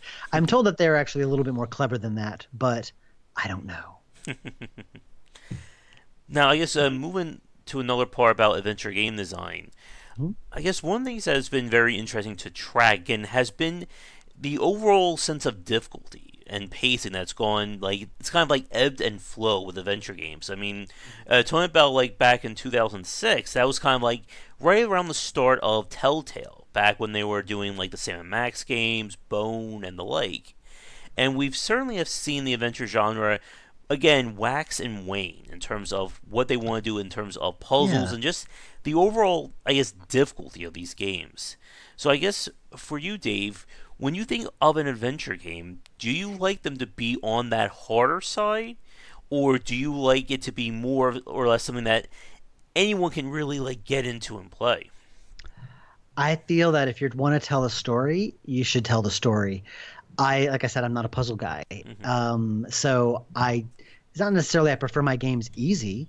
I want my games to be involving. I want to play a game. I want it to be involving and interesting, and I want it to speak to me in some way. That's what I want. And I don't care about the puzzles so much. I want an experience, and that's kind of what I'm trying to create. Excuse me. I've always felt that, um, especially now with the internet, you're not stuck on puzzles unless you want to be. Yeah. And if I feel like if you have to leave my game to play it, like if you're stuck on a puzzle and you need to go to Google or whatever, then I failed as a designer because you have to if you have to leave my game to Hmm. enjoy it, then I've done something wrong. Yeah. And I want you to stay in my game. So I tend to focus, and a lot of developers do this, and I've been doing this for a while.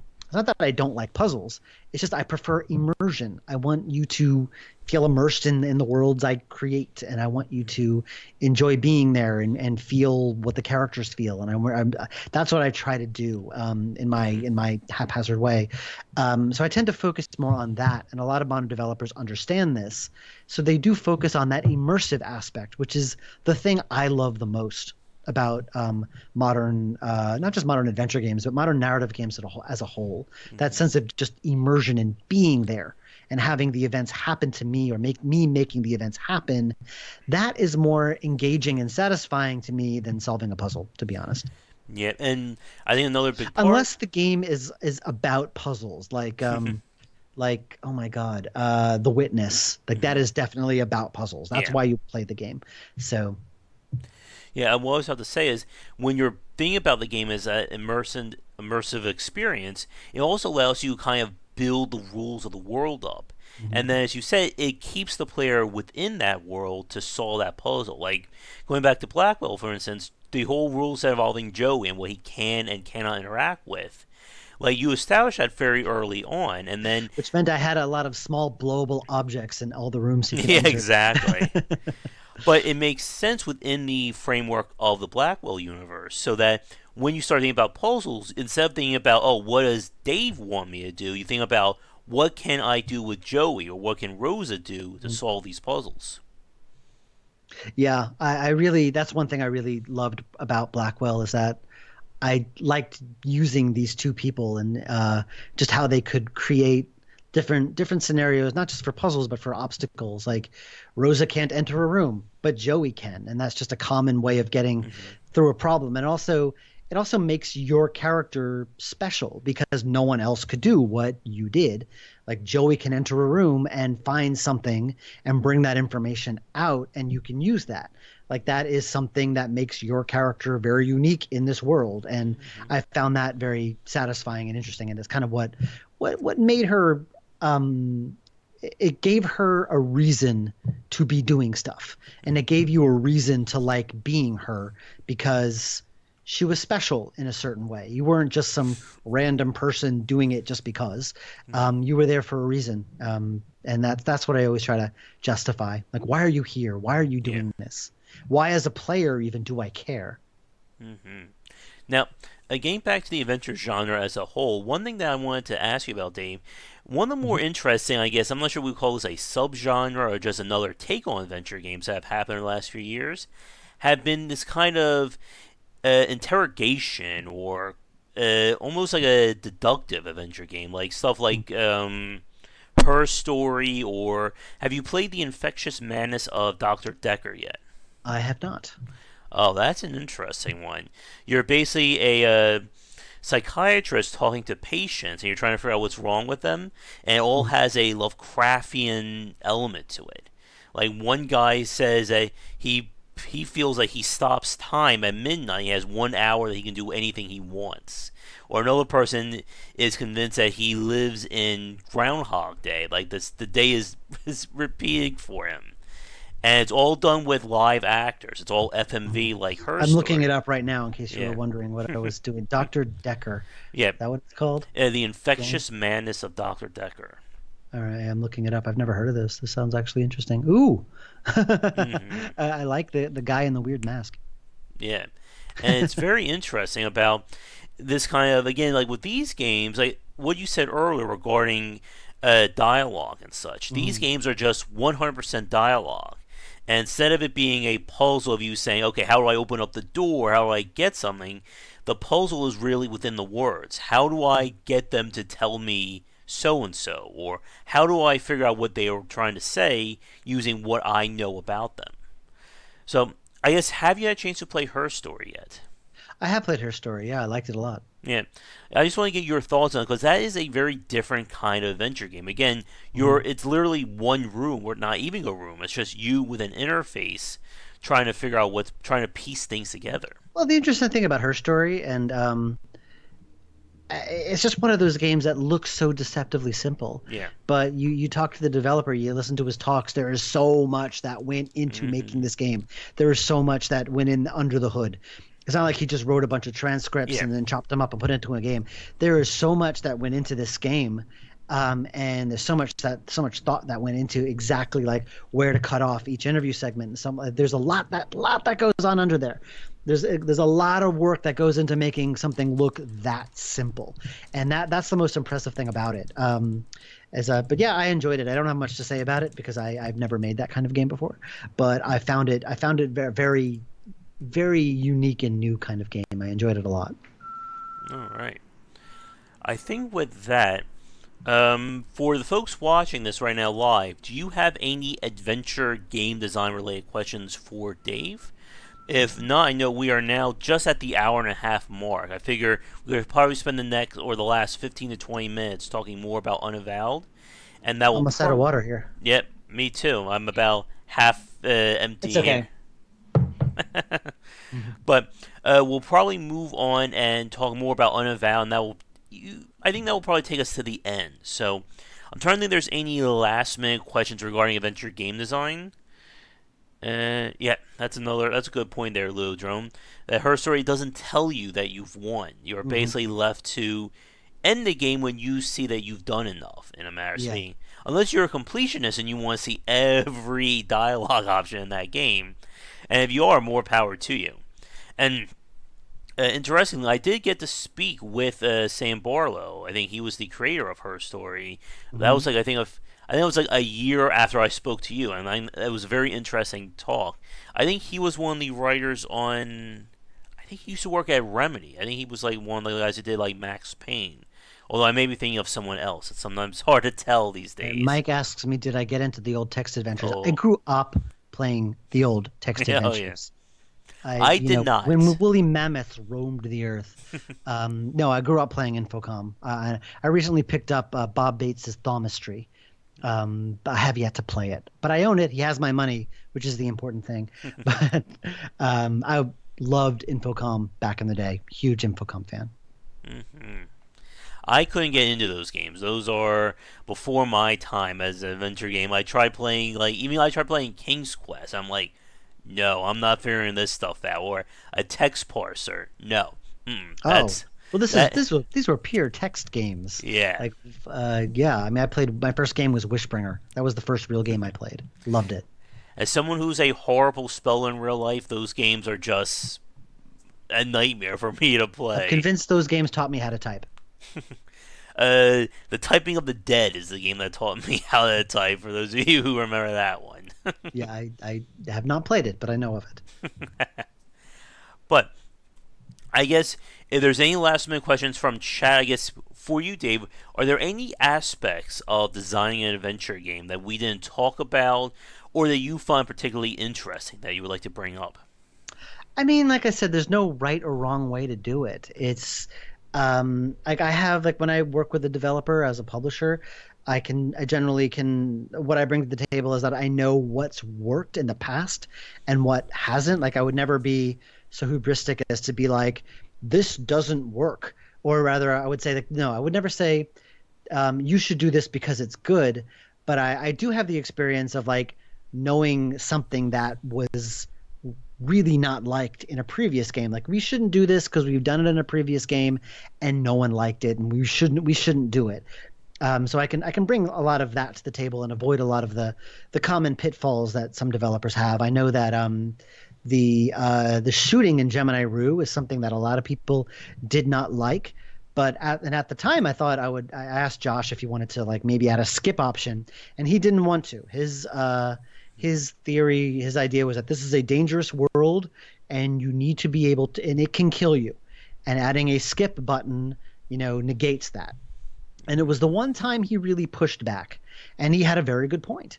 And it really, who am I to tell him that that was wrong? I had nothing to compare it to, so I'm like, all right, we're keeping the shooting, let's do it. And I still don't know if that was the right thing to do or not. A lot of people don't like the shooting, I can understand that, but I do think that it was very important to Josh that it be there. It was an important part of the game world, so we kept it in. Uh, um, what was the question? How do I feel about design? I completely went on a tangent. Yeah, like, Getting do you have tired, a little any tired now. thoughts on or anything particular aspects of adventure game design that Right. we didn't So talk that's about. my point, is that I would never be so hubristic as to say I know what is right and what is, but I have a lot of experience with stuff that went wrong. So Mm, let me put it that way. And I've changed my kind of design philosophies over the course of the years to fit more with what I like and what the audience I've generated kind of likes.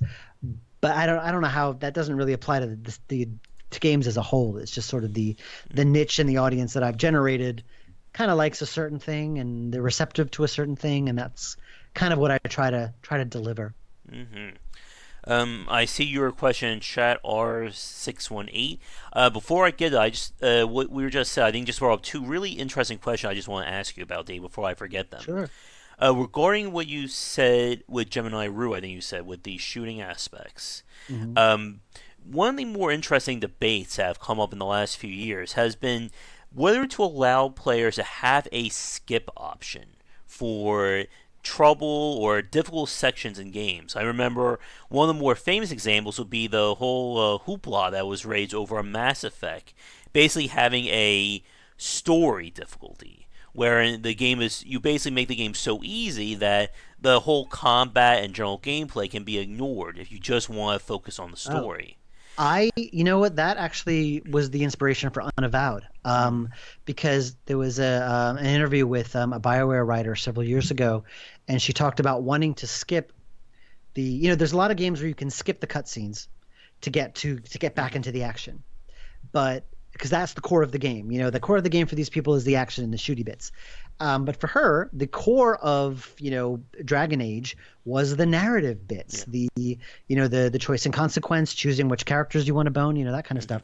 That was the core of the game for her. The combat she hated, and she's like, so why isn't the option there for me to skip the combat and get to the juicy narrative stuff? And I'm like, you know what? I kind of could totally understand that, mm-hmm, because for me too, I hate the combat too. I want to get back into talking to my characters, talking to my companion characters. That's the core of the game for me. And I totally understood that. And she got a lot of flack for mm-hmm, that, which I've never understood. But I've actually taken that, and basically that's Unavowed. It's that distilled, and it's basically the BioWare narrative structure of the choose your party mechanics of bringing in various companion characters with their own abilities and personalities to go out with you, and how it changes things from like a gameplay and puzzle solving perspective. And that's Unavowed. That's basically what I'm doing for Unavowed. So yeah, I'm totally for that. mm. All right. And again, that could easily fill another 30, 40 minutes. I just want to try to keep us before we lose our voices. I could talk about myself all day if my voice would last, which Yeah. it's not gonna. And the other question I wanted to ask you before I forget, and then we'll get to the questions in chat and then move on to our final topic. Hmm. As you say, when you do publishing, when you're publishing other people's Avenger games, you're very much on hands on in terms of what you would like to see the game do, what kind of changes you'd like to make. I Yeah. know we had several people in chat earlier, I'm not sure if they're still on at this point, who were talking about being like amateur game designers or amateur adventure game designers, I should say. I guess, in your opinion, as someone who's made these games, you publish these games, you watch people make these games, are there any major or telling red flags that you see someone like a first timer make when they're trying to do an adventure game that Hmm. that you could say try to avoid doing this, or any, I guess, words of wisdom for someone brand Fourth new? wall meta humor. Jokes about being in an adventure game haven't been funny since the early 90s. Everyone does it, and I wish they would stop.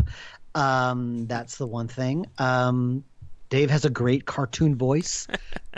I mean, it's because I've lost it. That might be it. I'm just reading some of the chat here. So another red flag is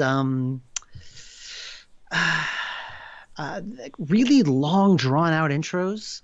That's just not necessary. Like I want to get playing as soon as possible. I have often found the old fashioned Sierra interface uh, bad. It's like the drop down with like walk, talk, and look at and stuff. It's it's just confusing to a modern audience, and it's unnecessary. It's clunky. Yeah. For me, it's second nature because I grew up on those games, so I can play one of those games with that interface. I'm like, I can do this easily. But to a newcomer, it's the clunkiest thing you could Oh ever yeah. see. So that's a red flag. I don't know. It's I guess like I said, a lot of this is just instinct. There's no checklist I go down to when I decide what to publish. It usually depends on how much time I have, if I really like the project, if I really know the developer, or what have you. But mostly it depends on my time. Like if I'm in the middle of my own project, I have no mental space for anything else. Hmm. But now that I'm like reaching the end of Unavowed and I'm kind of sick of being the creative guy, being able to like work on someone else's vision for a while is appealing. But then after a year of that, I'll be kind of annoyed. I'm like, why am I spending all my time on someone else's vision? I want to do my own thing. And then I go back to doing my own thing. So if you hit me with an interesting project at the right time, I'll say yes, most likely. All right. All right. Here are the last few questions from chat, then, and then we'll move on to our final topic, which will hopefully be on the short side, but we'll see what happens. Sure. So, R618 asks, are you still using a venture game studio, or hmm what tools in general are you using? I use Adventure Game Studio still. That's what's being used for Unavowed. It might we're really seriously considering switching to something else. A few years. Oh my God, excuse me. Wow, that was rude. As some of my actors would say, it gets out the bad acting. So that's what I just did. Excuse me, that's rude. You can edit that out anyway. What was I going to say? Yes, a few years ago, I made like a big statement on Twitter saying, I'm not using AGS anymore. I'm learning Unity now. And I realized very fast that since Unavowed was going to be our most complicated game to date, and it had just a lot of just elements design wise and programming wise, and it was just insanely complicated, that learning a new engine on top of that would break my brain.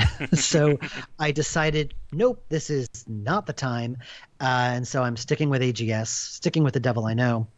And now I'm thinking, well, maybe now I should switch to something else. And I'm considering it. Like Ben, our artist, he's interested in learning more 3D stuff, and we are we're looking into it. Like, what's appealing about moving to something like Unity or maybe going 3D is that it actually puts some limits on me. And at this point, between me and Ben, we could create anything we wanted to. There are no limits. Like, we want to create Hmm. something in AGS, we know how to do it. He can create, I want, multicolored rainbows exploding out of black holes with spaceships firing lasers. We could do it. We can do it easily. No limits. And back when I had, a cap on the on my resources, I had to kind of be creative and work within my limits. And it might be kind of refreshing to have those limits again if I move to something like 3D, that I can't do anything I want, which means I have to be very clever, and that might be kind of refreshing to do that again. But it still is it's a lot to learn because I've been using AGS for oh my God, 17 years. I picked it up in 2001, and I've been using nothing else. So the idea of switching to another system is very scary. So when Unavowed is done, we shall see. The Technobabylon sequel is being done in Unity, so we'll be learning about it regardless. So we'll see. It'll be an interesting challenge, an interesting new way of doing things. I think we've been making the same type of game for a long time, so maybe it's time for something new, and we'll check it out. We'll see, and if it turns out that we can't make it work, we'll just go back to using AGS. We know it works, so we have options. Right. And Sergey asks, I'm not sure I get his full question. How many left time you have for each part of the Blackwell convergence? Maybe I how have no much idea. time? Maybe how much time it took you to develop each game? I'm Not sure. How long did it take each game took different times to make because each game was progressively longer and more ambitious. Legacy took 4 months. Unbound took about 3.5. Convergence took I don't really know how long it specifically took because I kind of got interrupted by a publishing gig, or rather I was published by somebody else. So I had to take the time and do that and not work on Blackwell conversions. So I can't really say how long that took. Deception, same thing. I was interrupted by Gemini Rue. That took priority. Blackwell Epiphany took about a year and change. And we also had a baby and moved 4 times in the middle of that. So I'm still amazed it only took a year and a half to make that game. This Unavowed game is coming up on 2.5 years. It's the longest I've ever worked on any one project. So, it varies. It varies. All right. And I think speaking about Unavowed, I think that's a perfect segue into our final topic for tonight. Mm-hmm. Now, obviously, as we said at the beginning, Unavowed is due sometime in 2018. So Knock on wood, yes. exactly. So Dave can't exactly just tell us exactly what the story is going to be or how the game ends right now. But for today, for the folks watching this who haven't heard of Unavowed yet, what is game like? What's your pitch for it? Okay, my quick elevator pitch, I managed to shorten it to one sentence. It's a dark urban fantasy game where you are fighting monsters in New York City. That's the quick, one sentence thing.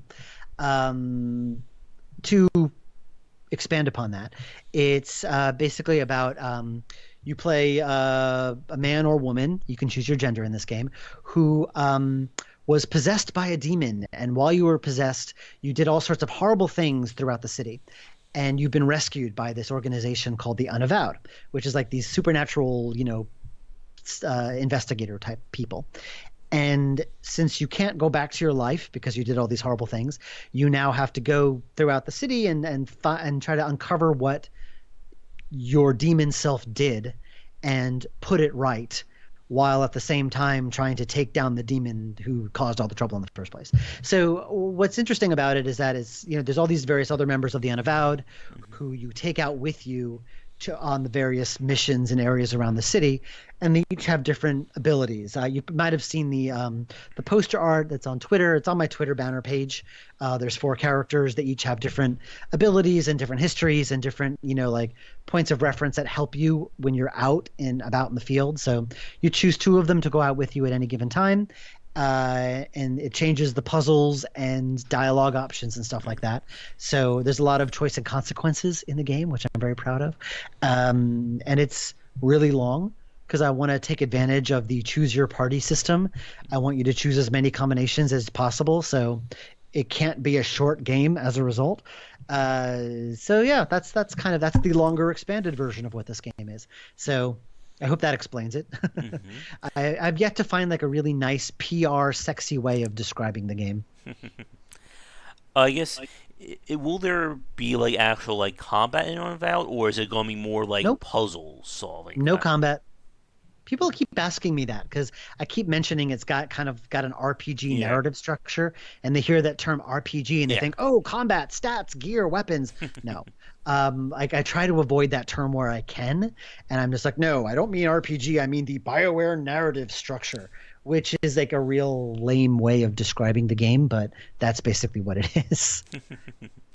Now, one thing that I find interesting, again, going back to your style in terms of writing and designing these games, is having a multiple party or having these different characters. I guess, how does that fit into your own sense for writing and even in terms of designing, again, the puzzles? Because as you said earlier, you're not a hardcore puzzle guy. The puzzles it's are hard. More, it's a challenge because I have to design each section of the game 5 times. Mm-hmm. I've managed to pare things down so there's the 2 veteran characters, the 2 veteran members of the Unavowed, and then you bring in 2 other new members. And my way of making things easier for myself is that one of the 2 veterans has to be out with you. You Mm-hmm. could either bring both of them or one of them, but one of them always has to be with you. So that limits the number of combinations by a bit. So it brings it down to 5 combinations per mission, which is Mm-hmm. still a lot, but Yeah. it's manageable.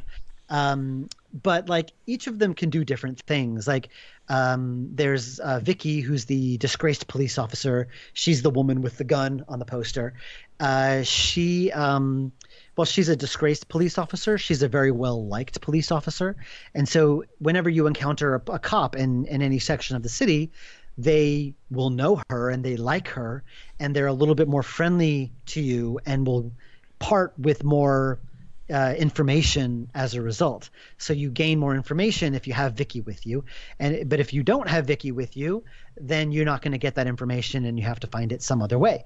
Mandana, who's the swordswoman in the poster, she's very agile, and she's very physical. She can climb things, she can, maneuver around things, she can jump over things. So she's the more physical one. So if there's like an obstacle in your path, she can get over it. If she's not with you, you can't do it. So you got to solve Mm-hmm. it some other way. There's Logan, who is, if you've played Blackwell, Logan is the next bestower. So he can talk to ghosts. So if you see a ghost, if he's not with you, you can't talk to the ghost. But if he is with you, he can talk to the ghost, and they can, again, give you extra information that you wouldn't have gotten otherwise. So each of the characters brings something new to the table and brings something new to each puzzle and like each obstacle. So there's different ways you can get through each mission, and each mission like will give you different parts of the same story, depending on who you bring with you. Like that's my favorite part of the BioWare games. It's like I choose 2 characters to bring out with me, and they react to things. Yeah. And like things happen, and it's like, oh, they might know this character, and they react to it. And I always think at the end of it, like, what would have happened if I brought these other 2 characters instead? And that's basically the core of Unavowed. Is I really want you to think about like, oh, here's this here's this police officer. Oh, if I brought Vicky with me, what would he say? What would be different? Or like, oh, here's this thing that Mandana could climb. I should have brought her with me. Now, oh well, like maybe I'll play it again and Mm-hmm. do it with a different party, that kind of stuff. I really want to encourage replayability and encourage discussion, because a lot of our games are very linear, and you can't, you go onto a forum, you can't really discuss the game because everyone's had the same experience. So I really like the idea of people discussing the different options that they took, the different characters they took, and so on and so forth, and that kind of stuff. Mm. It reminds me a lot of Maniac Mansion with having, Kind of, yeah. yeah. I guess, Except you don't directly control the other yeah. characters. They just react to things. They're there and they have banter conversations in the background. They talk a lot. That's basically all the stuff I really like about the BioWare games. The good character stuff that I really like, when the characters banter in the background, the Mm-hmm. way they react to things in different ways, the way they react to you, your actions in the game. I'm taking all of that and basically making that the core experience of my game. Cool. And I guess with the missions themselves, can you repeat the same mission like in the course of a single playthrough, or are the missions basically once you finish it, it's locked until you start a new Once you game? finished it, you're done. Mm-hmm. Yeah, you're done. Um, yeah, there's really no other way to do it, because Yeah. originally I had the option to like, change the party in the middle of a mission, but I really wanted to lock you in and like really face the consequences of the party that you chose, and being able to just switch would Mm-hmm. kind of feel like a cheat. So I disabled that, and also it made things really complicated design wise. Yeah. I could see So that. yeah, because like, oh, but this character wasn't here before, so like now they have to react. Now they have to react to it. I'm like, no, this is too complicated. So I'm just leaving it as it is. Mm-hmm. Let's see. Yeah, it sounds very interesting about having these different characters, and again, building it towards that sense of banter and having these characters grow over the course. What was I about to say? Let's see. The different paths, different characters. Just Um, stretching. yeah, I need to do a few stretches myself when we're all done here. Yeah. Um, In terms of, I guess, designing the different characters themselves, um, what do you think? Like, is the player able to? Oh, here's the question I was saying about. In terms of replayability, is there, I guess, persistence between the various missions? As in, if I take these two characters on mission one, will Hmm. information or something come back to either help or hurt me in, let's say, mission three? Or are the missions like To a generally degree. To a self-contained? degree, Okay. yeah. It's more that like if they'll react to things in a different way. Like there's this one the mission where you meet Vicky for the first time. Like there's this thing that happens like where if you have Mandana with you, she does this, really crazy physical thing and she's kind of awesome. And then later, Vicky will refer to that. She's like, like Mandana was captured. I thought she was such a badass before. Like she'll react to that. And I've had to be very clever about how I store all of that data and the player choices, and I had to be very consistent about how I did that. So that's been a bit of a challenge. It's required me to kind of level up how I program and how I organize everything. So that's been fun. Hmm. And talking about the challenges of designing this game around multiple characters, in terms Mhm. of like the actual like story or your path through. Ooh, excuse me.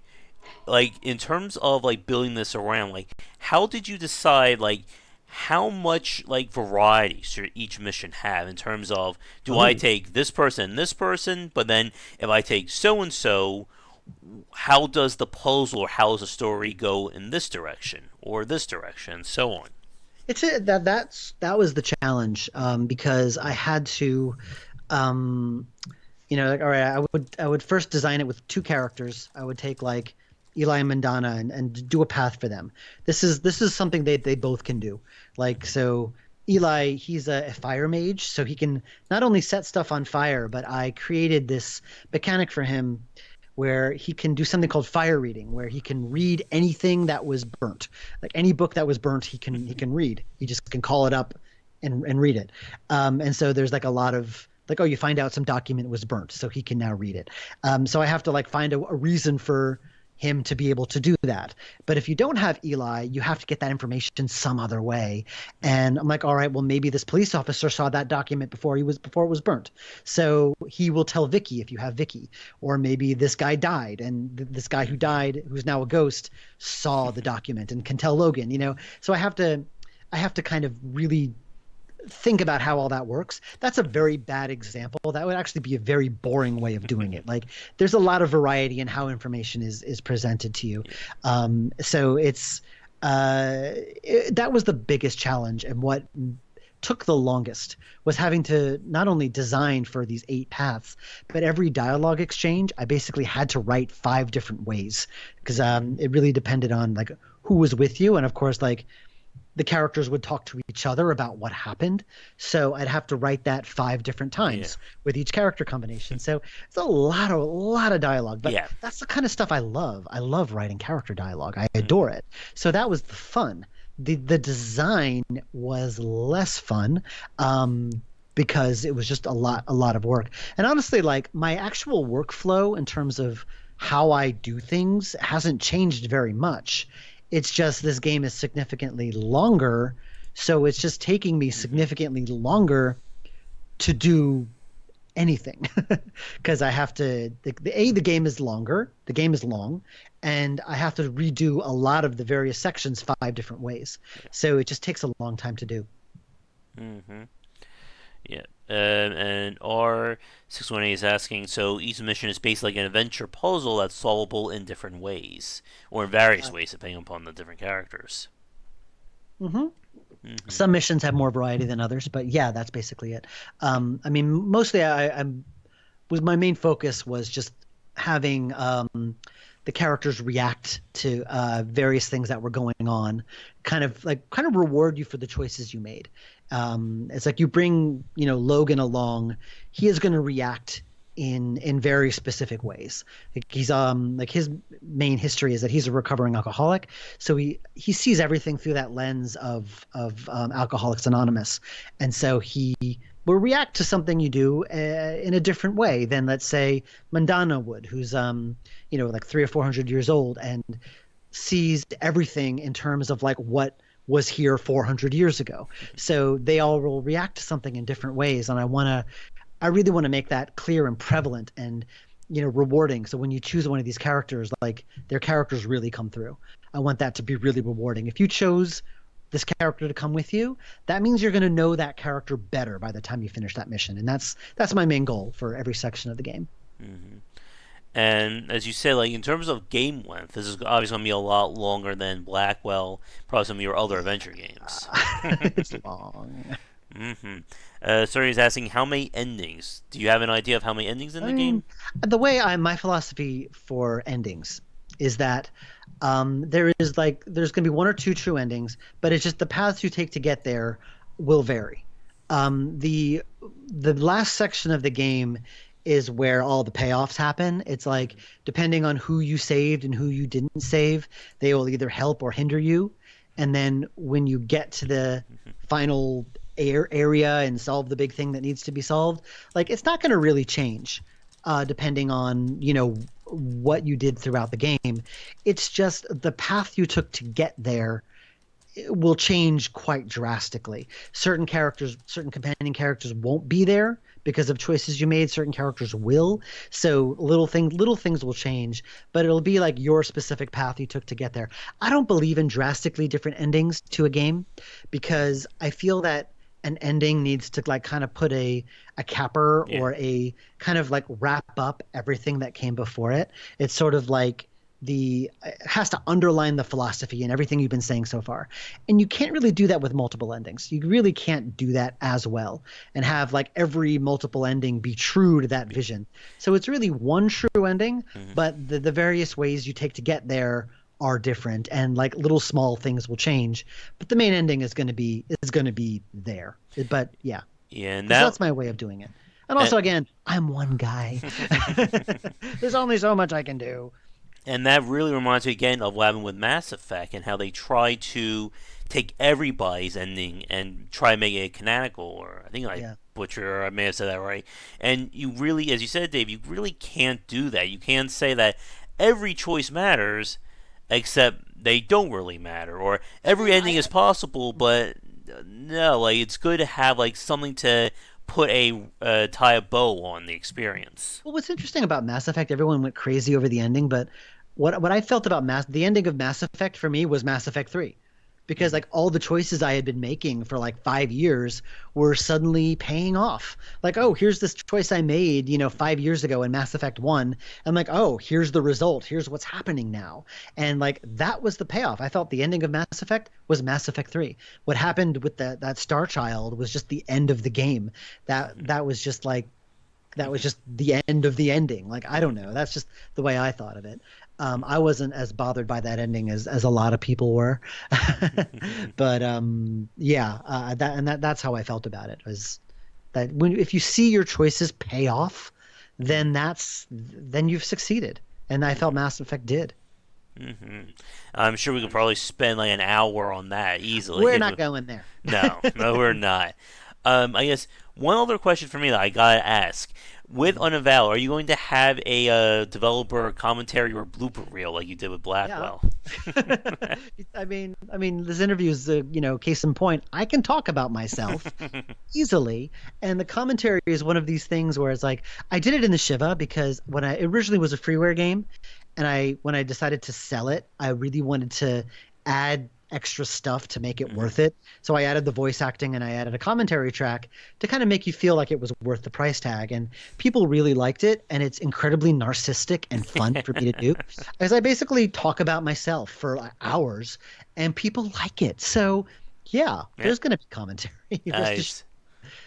And of course, the blooper reel. You gotta have the blooper reel. I Assuming mean, there are bloopers, yeah, yeah. I know for Techno Babylon, I don't know quite what happened, but for some reason, like you couldn't get them into the game; they wouldn't work. So we had to kind of shunt them off into a YouTube video where all the blooper reel is this 10-minute long YouTube video, which is a shame because there are a lot of great bloopers for Techno Babylon. But yeah, the nice. important thing is the game. You know, Hmm. if yeah, the important thing is making the game quality. Mm-hmm. All right. I mentioned this in chat, but for those of you watching this live, we are officially at last call for any questions for Yes, please. Dave. So, if you have anything else left to ask Dave before we start to wrap things up, now is your time, Oh, or my forever throat hold your peace there. explodes. Yeah. So, I guess for me, then, here are my last set of questions for you, and we'll see if anything else comes up in chat.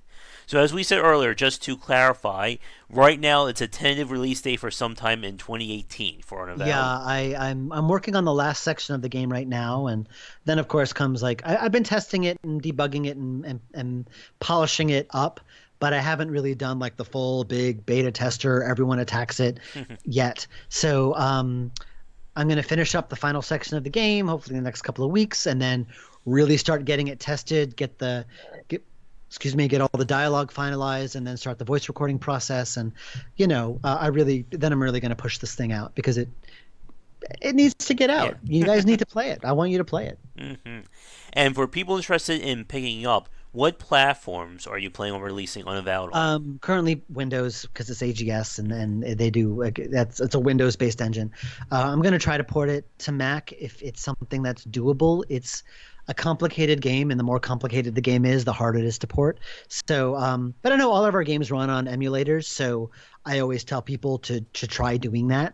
I can't officially support them myself because emulators, but PC, Windows PC, at first. All right. Sure. Sorry, I was asking. Do you What think about you'll? gamepad and Xbox? Yeah. Yeah, again, AGS is not easy to port. All right. And in terms of digital stores, I guess are you going to do like the usual Humble Bundle, GOG, Yep, Humble, Steam, Steam? and GOG are the three big ones. Yeah. All right. I guess that is about. I mean, again, we could switch to talking about the Arrowverse for the next hour, but my voice is going out. I'm sure yours as well. We're almost out of our respective drinks, so I I guess might as well chug mine then. I guess while you're chugging, then one other question for you about Unavowed: is there any aspect of the game that we didn't talk about yet, be it from a Okay. design Yeah. or There's one thing that I yeah? tried to sneak in there, but didn't quite manage. The other like very BioWare aspect of it, and again, I hate using another game to talk about mine, but it's the quickest shorthand that I can think of. I was always very inspired. I always loved the Dragon Age Origins, where you could pick an origin story, and you play through a little origin bit, and then like that origin actually comes into play throughout the rest of the story. Hmm. And I've done origins. You at the beginning of the game, you choose like if you could choose if you were a cop, a bartender, or a police officer. No, actor, cop, bartender, or an actor, and you play through a little origin story of you at your job before you get possessed. And throughout the rest of the game, you meet characters and situations that refer back to your origin story, and I find that very rewarding. And also, it changes dialogues. Like if you are a cop, you have option. You're more authoritative. If you're a bartender, you're more empathetic, and you're able to get people to talk about themselves. And if you're an actor, you're able to lie. So you're able to lie convincingly. So those three little things kind of change up the game in very subtle, small ways. But it's just another example of making your choices matter throughout the game. So that's something I'm very proud of in Unavowed that I didn't get to talk about. So thank you for allowing me to do that. All right, sounds very interesting, and I know for myself, and I'm sure for the many people in chat right now, we're all very excited to see how Unavowed comes. So, Oh, me too. No one is more excited to get this game out than me. Trust me. all right, well, definitely, Dave, the best of luck with finishing Unavowed, Thank you. and I'm hoping that once the game is out, we can certainly have you back on for either a live record talk, and we And can sorry talk. about that really bright light back there. I've been trying to move my head to kind of cover the I light. know I've But been doing that with my dresser behind me, but hopefully, when the game is released later this year, knock on wood again, my that cup. we'll be able to have you back on, and we can talk more about the design or what kind of like the process I went through with finishing the game up. Sure. Yeah. Yeah. Happy to. This was fun. Nice, and hopefully we Okay. won't wait another 8 years before 5 or 6 years before we talk again. Right on. Okay. Well, thank you, Josh, and thank you everyone for. I'm like waving at the chat window, like you can see me. Thank you everyone for joining. Awesome. If you, like I said, Okay. if you wouldn't mind hanging on Skype for like 1 minute once we Oh, wrap sure. up, No problem. I just need to ask you a few questions. So, for those of you watching this live or recorded, thank you so much for tuning in. I do regular game streaming around 10 Eastern, and be sure to check back Uh, daily for discussions hmm, on game design here and What? on Game Wisdom, where we examine the art and science of games. You're really interesting. Thank you, Dave. And for those of you watching this recorded, if you'd like to get access to an ad-free version of this talk, be sure to check out patreon.com/jwbeiser to find out how, as well as get access to our private Discord channel.